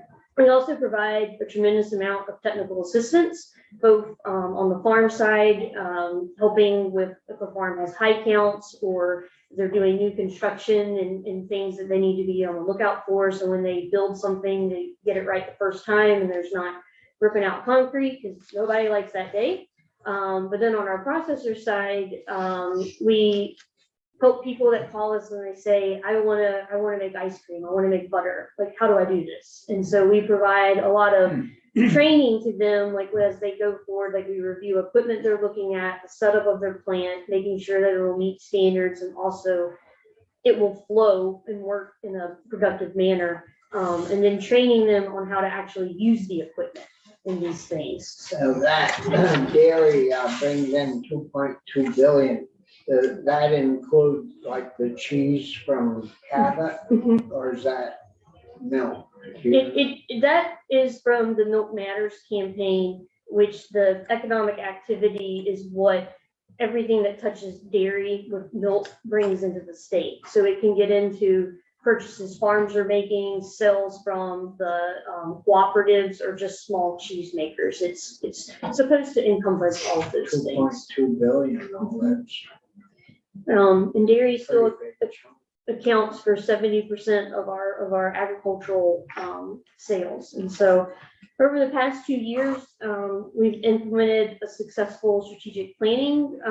We had a third of our staff retire. And so we worked to, with not having to add new positions or take on burdens financially that would impact taxpayers, we were able to move things around to bring on staff and have them trained before people retired, because we did not want to negatively affect industry, both on the farm and the processing side. And we've been successful with that. We've brought on an exceptional group of people and excited about it.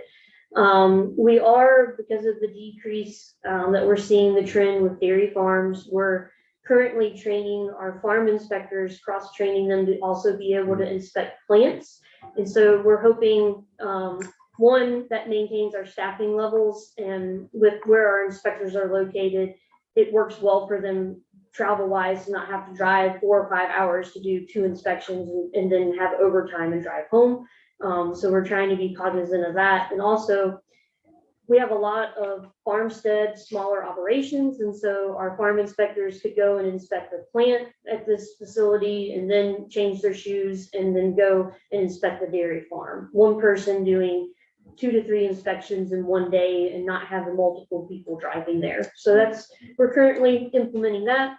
And if we, even with that, if we continue to see the trends of growth in our dairy processing industry, which we've been very fortunate that it continues to grow, we project over the next 3 years that we may have to ask for an additional plant inspector, but we will see where we are as the years go by and after we have this staff cross-trained. Now, do you do Jasper Hill and all those places? Yep. Yeah, yes, we do.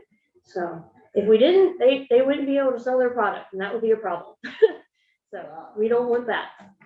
So my last plug for our division, because you don't hear about us a lot, we don't have money to spend like Laura. I always say Laura's the fun one in dairy, and I'm not. But we do have a quarterly newsletter for our division, and I can email you all the link to that. And there's previous versions of it. It's a quarterly newsletter, just with what we are doing or different things like inspections we do and just a broader education. We have a nice subscription rate and a really good reading rate, which is great. But to get into what Senator Starr had asked for on dairy processing, Diane had asked me to give you all a processors update. And so our processors are broken out in categories in size from state statute that is based on your daily amount of pounds that you process. And so these categories, like 500 pounds or less, those are all in statute. And so some of them can be a decent size range. So this is just a breakdown of the number of processors that are licensed under these. And then I know Senator Starr, you've had questions about how many of those are buying in fluid milk and not having their own. And so the 74 license, for instance, a lot of them are really small farmstead operations. And a farmstead by definition is you have your farm, you milk your animals, and then you process it into a product. You're not buying, like, I'm making my own cheese from my own cows. I'm not buying milk from Laura. And so that's where you'll see a lot of our very successful artisan cheesemakers. We have some people that have a viable business and they have 5 or 6 goats or 2 to 3 cows, and they make a high quality end user product that fetches a premium, and they're able to have a very small operation. Somebody that makes butter that gets a tremendous price per pound for it, and they only have a few cows up in Chipping County, I think. They were in Orwell, and they actually, the original owners, they were one of my, when I first took on this job 5 years ago, and I'm looking at all of our processors, and there's one called Animal Farm in Orwell, and I was like, I need to go to this place. This is amazing. This is great. So Animal Farm, their owners have retired, and they transitioned the business, and it moved a town over to a younger couple that worked for them at one point. So their animals and the business went to a different group. They're called Rolling Vale Farm, and they have the same clientele and are selling the butter in the same beautiful, very spoiled jerseys. Yeah, wicked per pound. Yeah. I forgot now what it was. So, I've yet to get to have that butter. Then, like, one day I will get this, but most of it is sold to high-end restaurants in California. Oh, really? I have to stick with Cabot, you know. Cabot's is good. Oh, it is? I think so. Oh, You okay. disagree? So, I don't know if you all have any questions about this range of size, and the numbers don't dictate everyone that is licensed. This is just people processing. They're not like milk hauling companies or things like that. And then my last slide is just where is our milk going? So I had mentioned before that Vermont is an export state. We are the largest producer in New England for milk. And so a lot of our milk goes to our other New England states. And so I thought it might help you all to just see, we provide 63% of the fluid milk in New England. That's very significant. And so this is just a listing of where a lot of the milk goes. We haven't run numbers for 2022 yet. The most recent time we had was during 2020 for the full year. And the reason why the dumped amount is so high was the first half of that year was during COVID. And because plants had staff out or drivers were out or other things, there was a huge amount of milk that had to be dumped because of that. The second half of the year, we only had about like 1 million pounds dumped, which still isn't great, but that's a decision by the processor and what they can handle in processing capabilities. So, Irene. So where is it dumped? I'm new to this. So usually the milk will go to whichever plant it was supposed to go to, and they will either handle that with wastewater or they will haul it to a nearby manure pit that has capacity, and it gets dumped in there and gets mixed in with the liquid manure and then is eventually land applied. During some difficult times in COVID, we did have some farms, which they were paid for this milk by their cooperative. They told them dump their milk and just put it into the pit when we were at the darkest of days. So we do about 300 and some thousand. No, it'd be 420 or 22,000 pounds, million pounds out. That's Yeah, the 258 are the amount of pounds for Vermont that we processed in state in that year. And so the rest of the states, they are, the pounds listed is what they received from us. Is that, I thought that number was, had a bigger spread than but And it does fluctuate from year to year. We had, and some of this came about with the Horizon issue.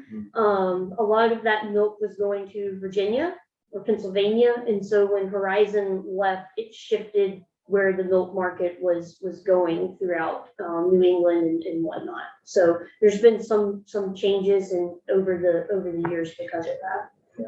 Rich, so just as so the milk that went out of state was processed out of state, and that's the milk that's processed in Vermont. Doesn't mean that if it's processed here, it didn't end up going out. That's correct. Yep. And so 84% of our dairy products are sold out of state. That encompasses the raw milk going and being processed somewhere else. And then also what we made in Vermont and what we sold out of state. So we sell a lot of our products, not only out of state, but also internationally. And so in meeting our standards, we sign off on certificates of free sale for our dairy processors that are exporting to internationally. Just so in my world, excitement's highly overrated, and in your world, I hope we never hear from you again. I know my place. I hope you never do that. Are there any other questions? If not, I can turn it over to Laura. And Linda knows how to track me down, so she's gotten good at that. If you have questions or other things, and this PowerPoint was shared with you all. It's on your webpage. Okay. On 72 days. Yep. did you have a question? No, I don't. All right. Well, thank you again for your time. I really Thank you. appreciate it. Thank you. Well, thank you. It's gonna run the best. Did you ask permission? Yeah, we'll have to. I'm still getting used to the accent. You're welcome. Thank you. I did get an update on the oxen. Laura was right, it is a Chiana. Good job, Laura. Woo, nice, thanks. Italian, it's an Italian. How do you even spell that? Laura, it's Chianina. I think it's Chiania is Chiania. how, because there's a fellow in Tunbridge who used to raise them. Yeah, it's an Italian breed of large white cattle. They're beautiful. They are massive. Like seeing them in person just gives you a double take. Raised mainly for beef now. Yeah, there's some that look like that. There you Let me see go. what they are. If they're the same or not. So thank you for having me today. For the record, Laura Ginsberg. I'm in a new role at the agency now. So for those of you who have worked with you before, I used to be the section chief for the development division, which meant that I did a lot of many different things. It was hard to tell people kind of what my job is. I'm in a new role now as the lead for dairy development, innovation and policy. So quite a shift just to dairy focused work. I've been with the agency for about 5 years, and just like a little smidge of my background, because I think it's important to know who you're talking to. I was in a military family. I did not grow up in agriculture, fell in love with dairy farming when I was in college. I have a master's from the University of Montana, where I studied their supply management policy. Montana is the only supply managed state in the nation. So I like to geek out on supply management and how those impact farmer decision making. You I did don't it. believe in it, do you? It depends. It's the only way to go. I mean, if you don't control the supply, well, we all know that. Right. And then interestingly, I did a Fulbright in New Zealand to study how a totally free market system impacts farmer decision making in their market. So also really interested in how free market systems work and how the US is kind of an interesting mixture of both supply management and a free market system. Then my partner and I ran a small farm and ice cream creamery in Montana before we moved out here in 2017. So kind of bits and pieces of all sorts of the dairy supply chain. And I love to talk dairy. Evie and I collaborate a lot. It's been really great to increase the coordination between the regulatory side and the support side to make sure that businesses are getting the support that they need in order to meet their goals. So I'm here today mostly to talk about the Organic Dairy Support Grant Program. In 2022, the Vermont legislature appropriated funds in Act 185 to support organic dairy farmers whose contracts had been terminated by Horizon Organic in the fall of 2021. The language in Act 185 specifically stated that funds were to be used to assist with the costs of modifications needed to accommodate the new buyer. So there were some restrictions, but not many. It was in order to make sure that the farms were able to ship to the new buyer. We pitched this project as allowing those organic farmers to take actionable steps to improve their farm's long-term ability to ship milk to their new buyer. So we included eligible projects such as milk handling and storage, milk quality improvements, calf and young stock housing, mature animal housing, animal safety, farm worker safety, accessibility, and labor efficiency. So almost anything that they needed to do was going to be eligible under this grant program. We did encourage construction projects because with federal funds, we cannot provide funding for construction. So this was an opportunity for those farms to pay for construction. And we also encouraged farms to apply for an opportunity that the Northeast Dairy Business Innovation Center had opened at the time, the on-farm milk storage and handling, or to combine funds with other available programs. Now, do you have a list of like the organic farmers, so do you send them a direct notice from the agency? We did. Yeah. So we worked really collaboratively with NOFA Vermont and also the service providers. And so they reached out because they had been working with those farmers upon contract termination.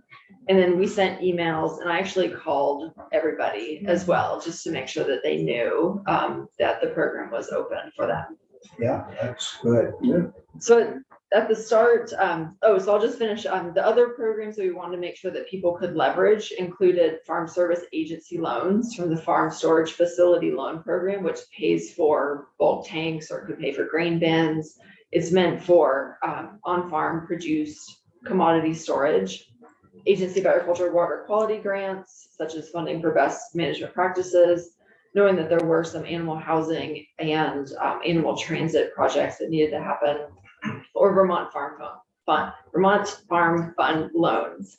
So we wanted the farmers to know, if you have a big project, look at these other grants or loans that are out there to make sure that you have the ability to pay for the whole project, and to understand that there are other areas where they could get funding, even if it wasn't for this one project. So education about funding sources is always something really critical to us. What kind of a participation rate did you get by chasing them, trying to get them? Right. So when Horizon left the state, we had 29 impacted organic farms. By the time this grant program was released, which the fiscal year started in July, we released this program in October. So we tried to have some pretty quick turnaround for it. There were 19 eligible farms. So 10 farms had already chosen to cease operations. Of the 19 eligible farms that could apply, we received applications from 14. And we had $200,000 available, and this almost never happens. We had $199,917 worth of requests. That's. Wow. It was like it was meant to be. We had anticipated having an over request, because we did the grant range from $5,000 to $17,500 with a 25% match commitment that could also be waived if they needed it, or it could be cash or in kind. And we encourage farmers to make use of their own labor as in kind, because they're oftentimes spending a lot of time on their own equipment doing these projects and not counting that. And it's not right for us not to count that. So we did receive 14 applications. The award range, the lowest request we got was for $5,400 and the highest request were for $17,500. We leveraged an additional $55,000 in match, and that was both in kind and cash. Of those 14 applications that we awarded, and we went into this saying everybody's going to get something, so apply for what you need, anticipating that we would have to do a little bit of rebalancing once the requests came in. We didn't have to do that. Everybody got 100% of what they requested, which was incredible. Great, yeah. We have less than five- $1 left over. So. That's right. We have 5 projects underway, which means we have all of the paperwork is in, the grant agreements are done, they've been signed, and the projects are underway. Because these are grants, we have the ability to do pre-award costs. So even if they don't have a signed grant agreement, they can start working on the project knowing that they'll be reimbursed. So they have that opportunity going back to November 1st, which is when we made decisions. And I notified people. So I called everybody and said, this is what's going to happen. This is what we need you to do. Just so you know, you can go ahead and put your orders in for equipment or supplies, or you can get on the contractors list for projects, knowing that everybody is still things are in high demand and people's time is in short supply. So the use of funds, we had quite a few projects focused on animal housing. The different organic purchasers have different animal standards, and I'm not making a judgment. An observation is that Horizons were the least stringent of the organic processors in the region. They also typically had lower pay points, so the farmers were not able to invest or save as much money in making those upgrades. So we had 2 farms who have stanchion housing, which is, for those of you who may be less familiar with dairy farming, in the old days, you sometimes still see pictures of the cows. They stick their heads through something that looks like a V. It locks them in place. And so their head can go through, they can eat, they have access to water, but they can't turn around. They don't have a lot of flexibility of movement. They can get up and down. That's not allowed anymore specifically under Organic Valley and Stonyfield animal care standards. So those farms had to convert to tie stalls, which is where they wear a collar, they have a chain, they're kind of clipped into a stall. They can turn around, like to lift themselves. So they have more freedom of movement, but they are confined to a stall. But that only organic, the other non-organic, you can use the old?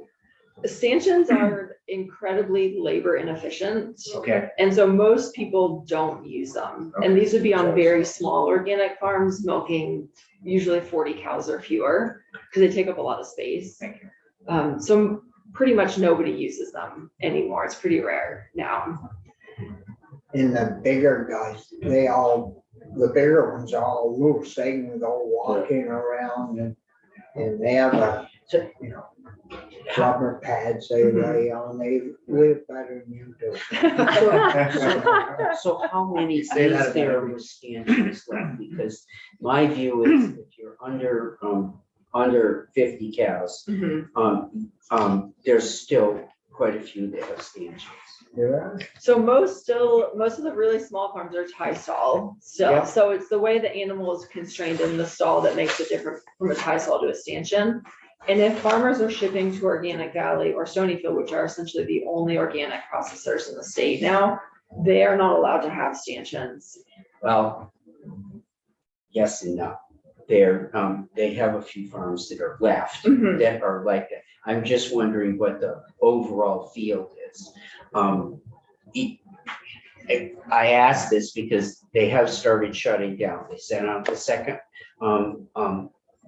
letter saying we're gonna shut you down next year. They pulled back and they didn't do that. So there is a pocket of farmers left around that, and I'm just trying to understand what the field and number is. Right, I don't think we collect information about animal housing, so that would be something that the organic processors themselves would have on hand. You know, there are quite a number of those smaller farms left, and they are at risk. You know, I'm pretty sure it's well under 50, but it's hard for me to understand what it is. Caroline, those folks we got coming next week, they might be able to help us. I should think they would have done a review of that with their members. It would, because it would be helpful for us to know. Boy, I mean, we put this money out there for farmers to get away from those. Yeah, but it is expensive. I know of a couple in my area that Organic Valley did shut down. And then, but they're the ones that were in the category just larger than them. They got a letter saying, you're out. They didn't follow through on that, so there are a number out there left. And I wouldn't be surprised some of these smaller farms are still making it work because they're usually one employee or maybe one employee and a hired person. And it's just, if it works for you, it works. And it's the processor who's really pushing that switch over. So there were 2 of those projects. Then we had a lot of projects focused on calf and young stock housing because many people tether their calves or have them in individually managed stalls until they are weaned and then they go into group housing. After 2 weeks of age, now Organic Valley does not allow you to tether calves, so they have to be in open, free pens. They're encouraging group housing from a young age as well because it enhances the social development of the calf and actually makes them a more resilient cow later on. But they are converting tethered calf housing to individual management and then into loose group housing as those calves age up. There's outside exercise and feeding area modifications, barn repairs, exhaust fans, gutter cleaners, feed silo unloaders, storage for dry sawdust, and cow comfort improvements. So a whole range of projects regarding animal housing. We had one project specifically that needed driveway repairs for milk truck accessibility. They're on the Organic Valley grass milk truck, which is an 18-wheeler. It's not a 10-wheeler, and they needed that access consistently. And then milk handling and storage projects, things like plate coolers, robot repairs, and bulk tank chart recorders. So your help or the state and your programs help, and the farmers could use in-kind expense to cover this. So some of them came out, I'd say, pretty good. Many of them are having 100% of their projects covered if their match was in-kind labor. Or some of the farms have donated labor. One farm in particular, their son is a certified welder, and so he's doing the welding part of it, so it's saving them a lot of money. So I think what I would reflect about this grant program is, like the Working Lands program, there's significant flexibility in the state dollars and how you appropriate them to us, so that what we did immediately upon receiving these funds was convene the organic groups and the organic buyers to say, how do we best put this money out to meet the needs of your farmers? And it empowers the farmers to make the decisions that are best for their business, instead of saying, you have to do A or B. You can select from essentially any project. What we need to see and what we required was a letter from their buyer saying, yes, this project meets our needs and will ensure that they can stay on the truck long-term going forward. So we were able to build in that flexibility and assurance from the buyer that the projects met the farm needs and their needs as well. So all of those funds will be expended by October of this year. Yeah, well, that's good, Tony. Thank you, Mr. Chair. So Laura, out of the 14, there was just one that had the driveway situation fixed. That's correct. That chose to use the funds that Okay. way. And how many bulk tanks? I Just curious. I Couple? don't think we actually paid for any bulk tanks because a few of the farms, we had 4 farms apply for the on-farm milk storage and handling grant through the Dairy Business Innovation Center. That round, as Secretary Tebbetts mentioned, was the most incredible round. It was so competitive. We received 178 applications, $7.8 million in requests for $1 million. So none of those farmers actually received the bulk tank funds in that round, which is part of the reason why we then opted to release a round specific for organic farmers, prioritizing those impacted by the Horizon exit. Yeah. So we would expect to pay or to support, 4 or 5 bulk tank replacements there. I also have notes about the Dairy Business Innovation Center. It's a huge program. We operate currently with $38.7 million worth of federal funds. I'm happy to come back another day and do an overview of that program and what we do with that funding. But I do think it is important to understand that those are federal funds, which means that they have many more restrictions on what we can fund. But they are longer term. So each time we receive an appropriation, we have 3 years to spend it. And it is a regional program. So while Vermont to date has received the most grants and the highest dollar amount, that's because we have historically had the best connection with our in-state constituents. That is starting to change. In the bulk tank round, New York requested about half the funds and had about 78 applications in. So word's gone out. New York also has 5,000 farms.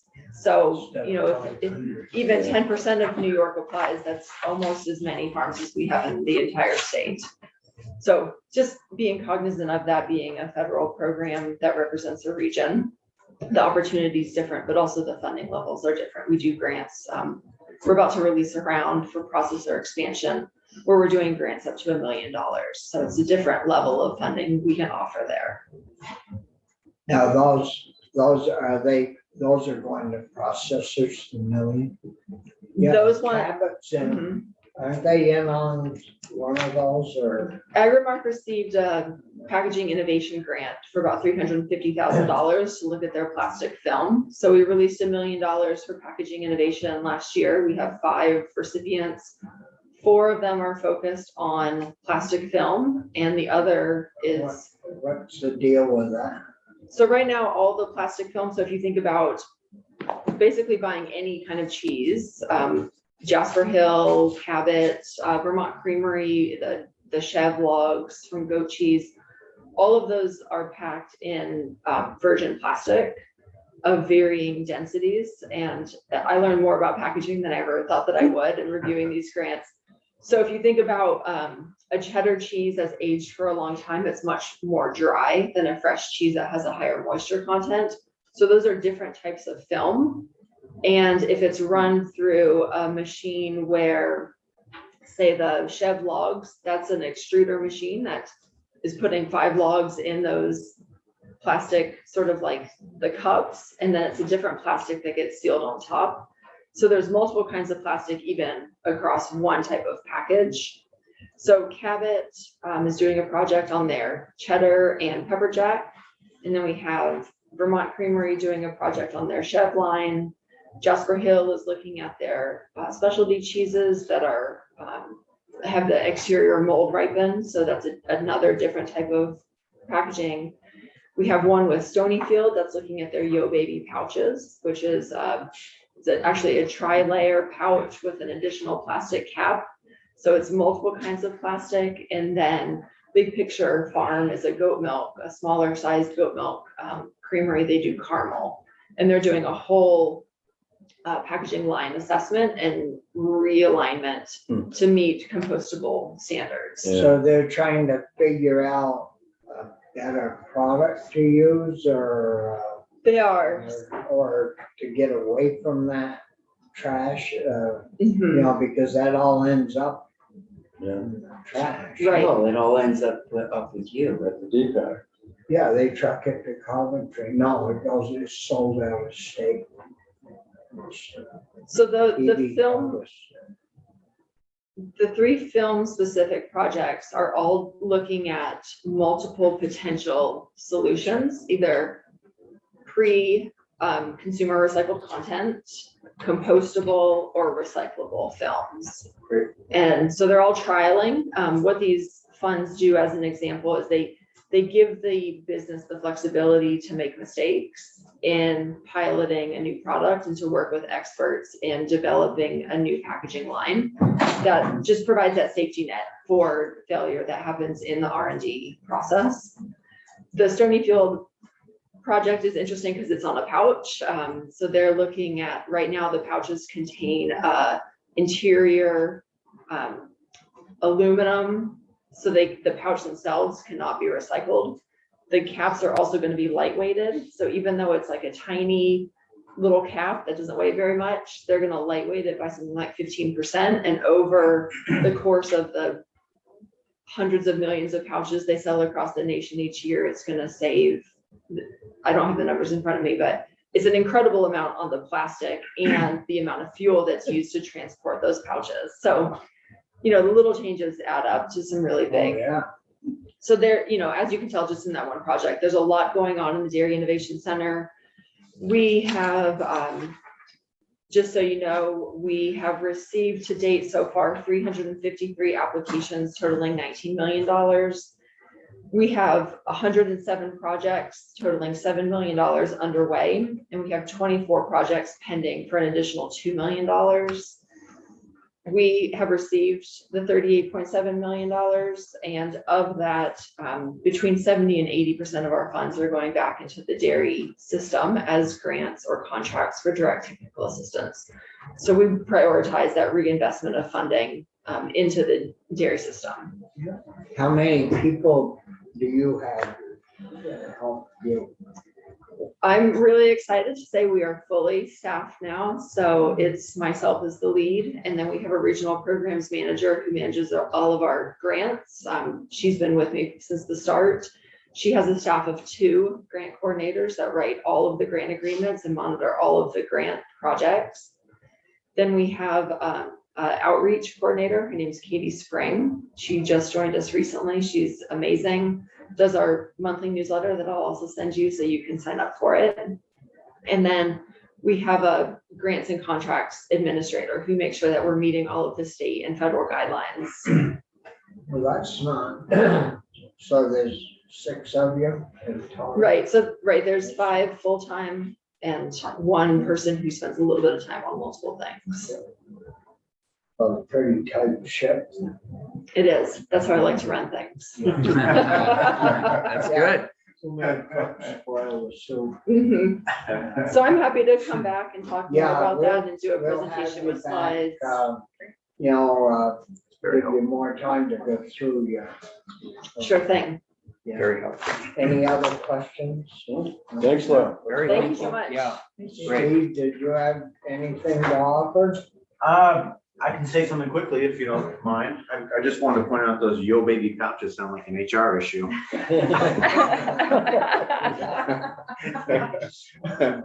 Good morning. I know we've been here for quite a while. I won't take much of your time. But Steve Collier, General Counsel from the Agency of Agriculture.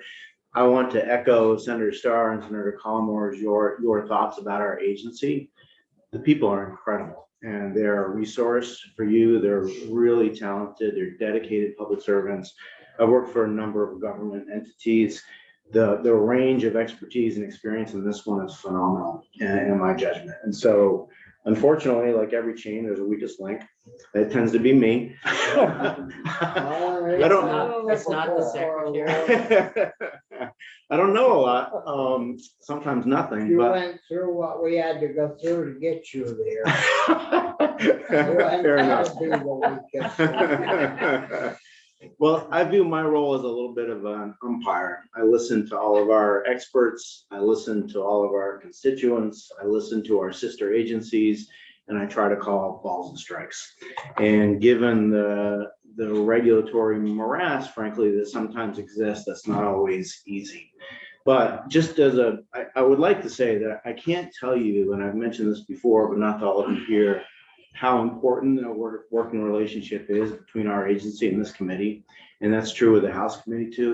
It's a phenomenal example of good government. There are some really weighty issues that this committee addresses, that our agency addresses. I mean, just as a snapshot of time, I was born in Vermont. There were over 4,000 dairy farms the year I was born. I think at last count, there's 527. It's about 13% of the number of farms that I was born. Now, granted, farms have expanded. We have done some things really well, but when you think about 13% of the dairy farms that used to exist, that's a very stark number. And there's a lot that goes with that. And a lot of people are concerned about dairy and are even opposed to dairy at times.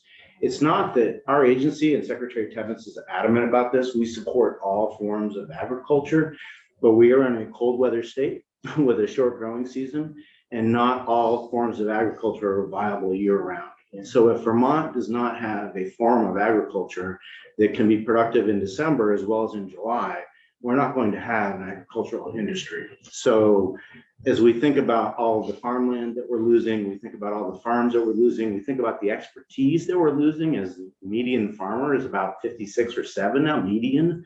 So half of the farmers are older than that. Back to your point, Senator Westman, earlier about needing people to be able to process meat, we need farmers to be able to do it too. And we have people who are probably willing, but we don't have people that are financially capable if they don't have that avenue where they grew up on a farm. I mean, almost everyone in this state, in this country, used to be part of farm families.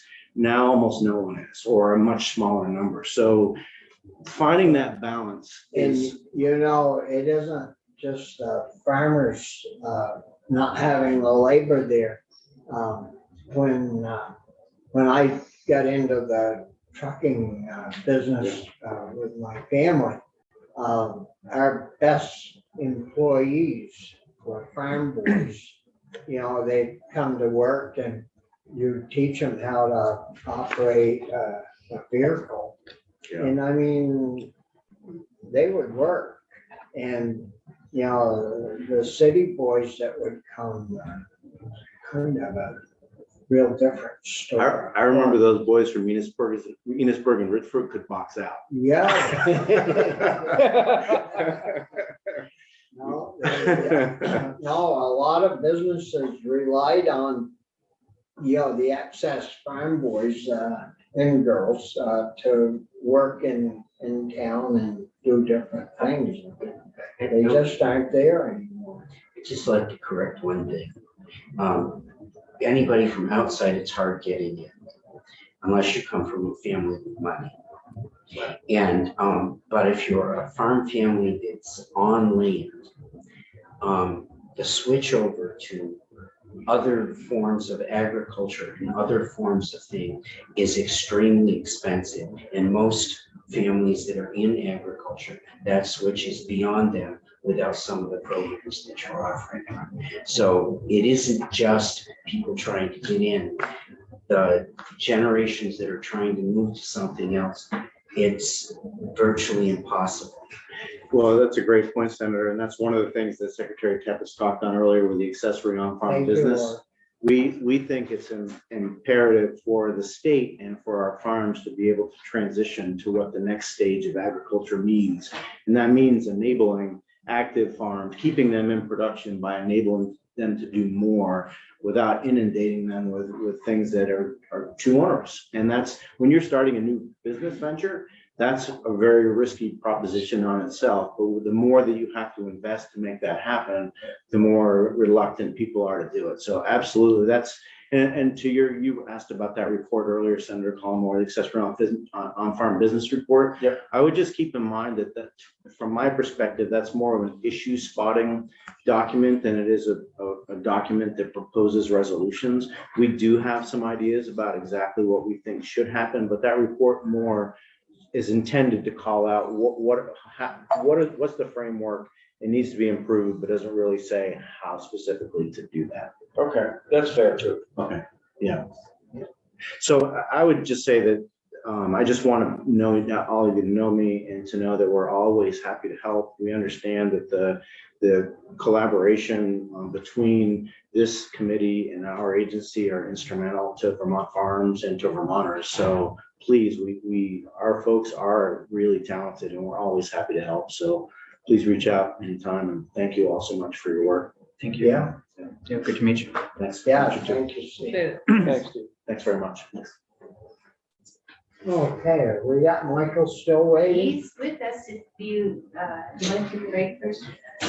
Anybody Oh, want? that would be great. Yeah, let's I stretch. had some coffee once.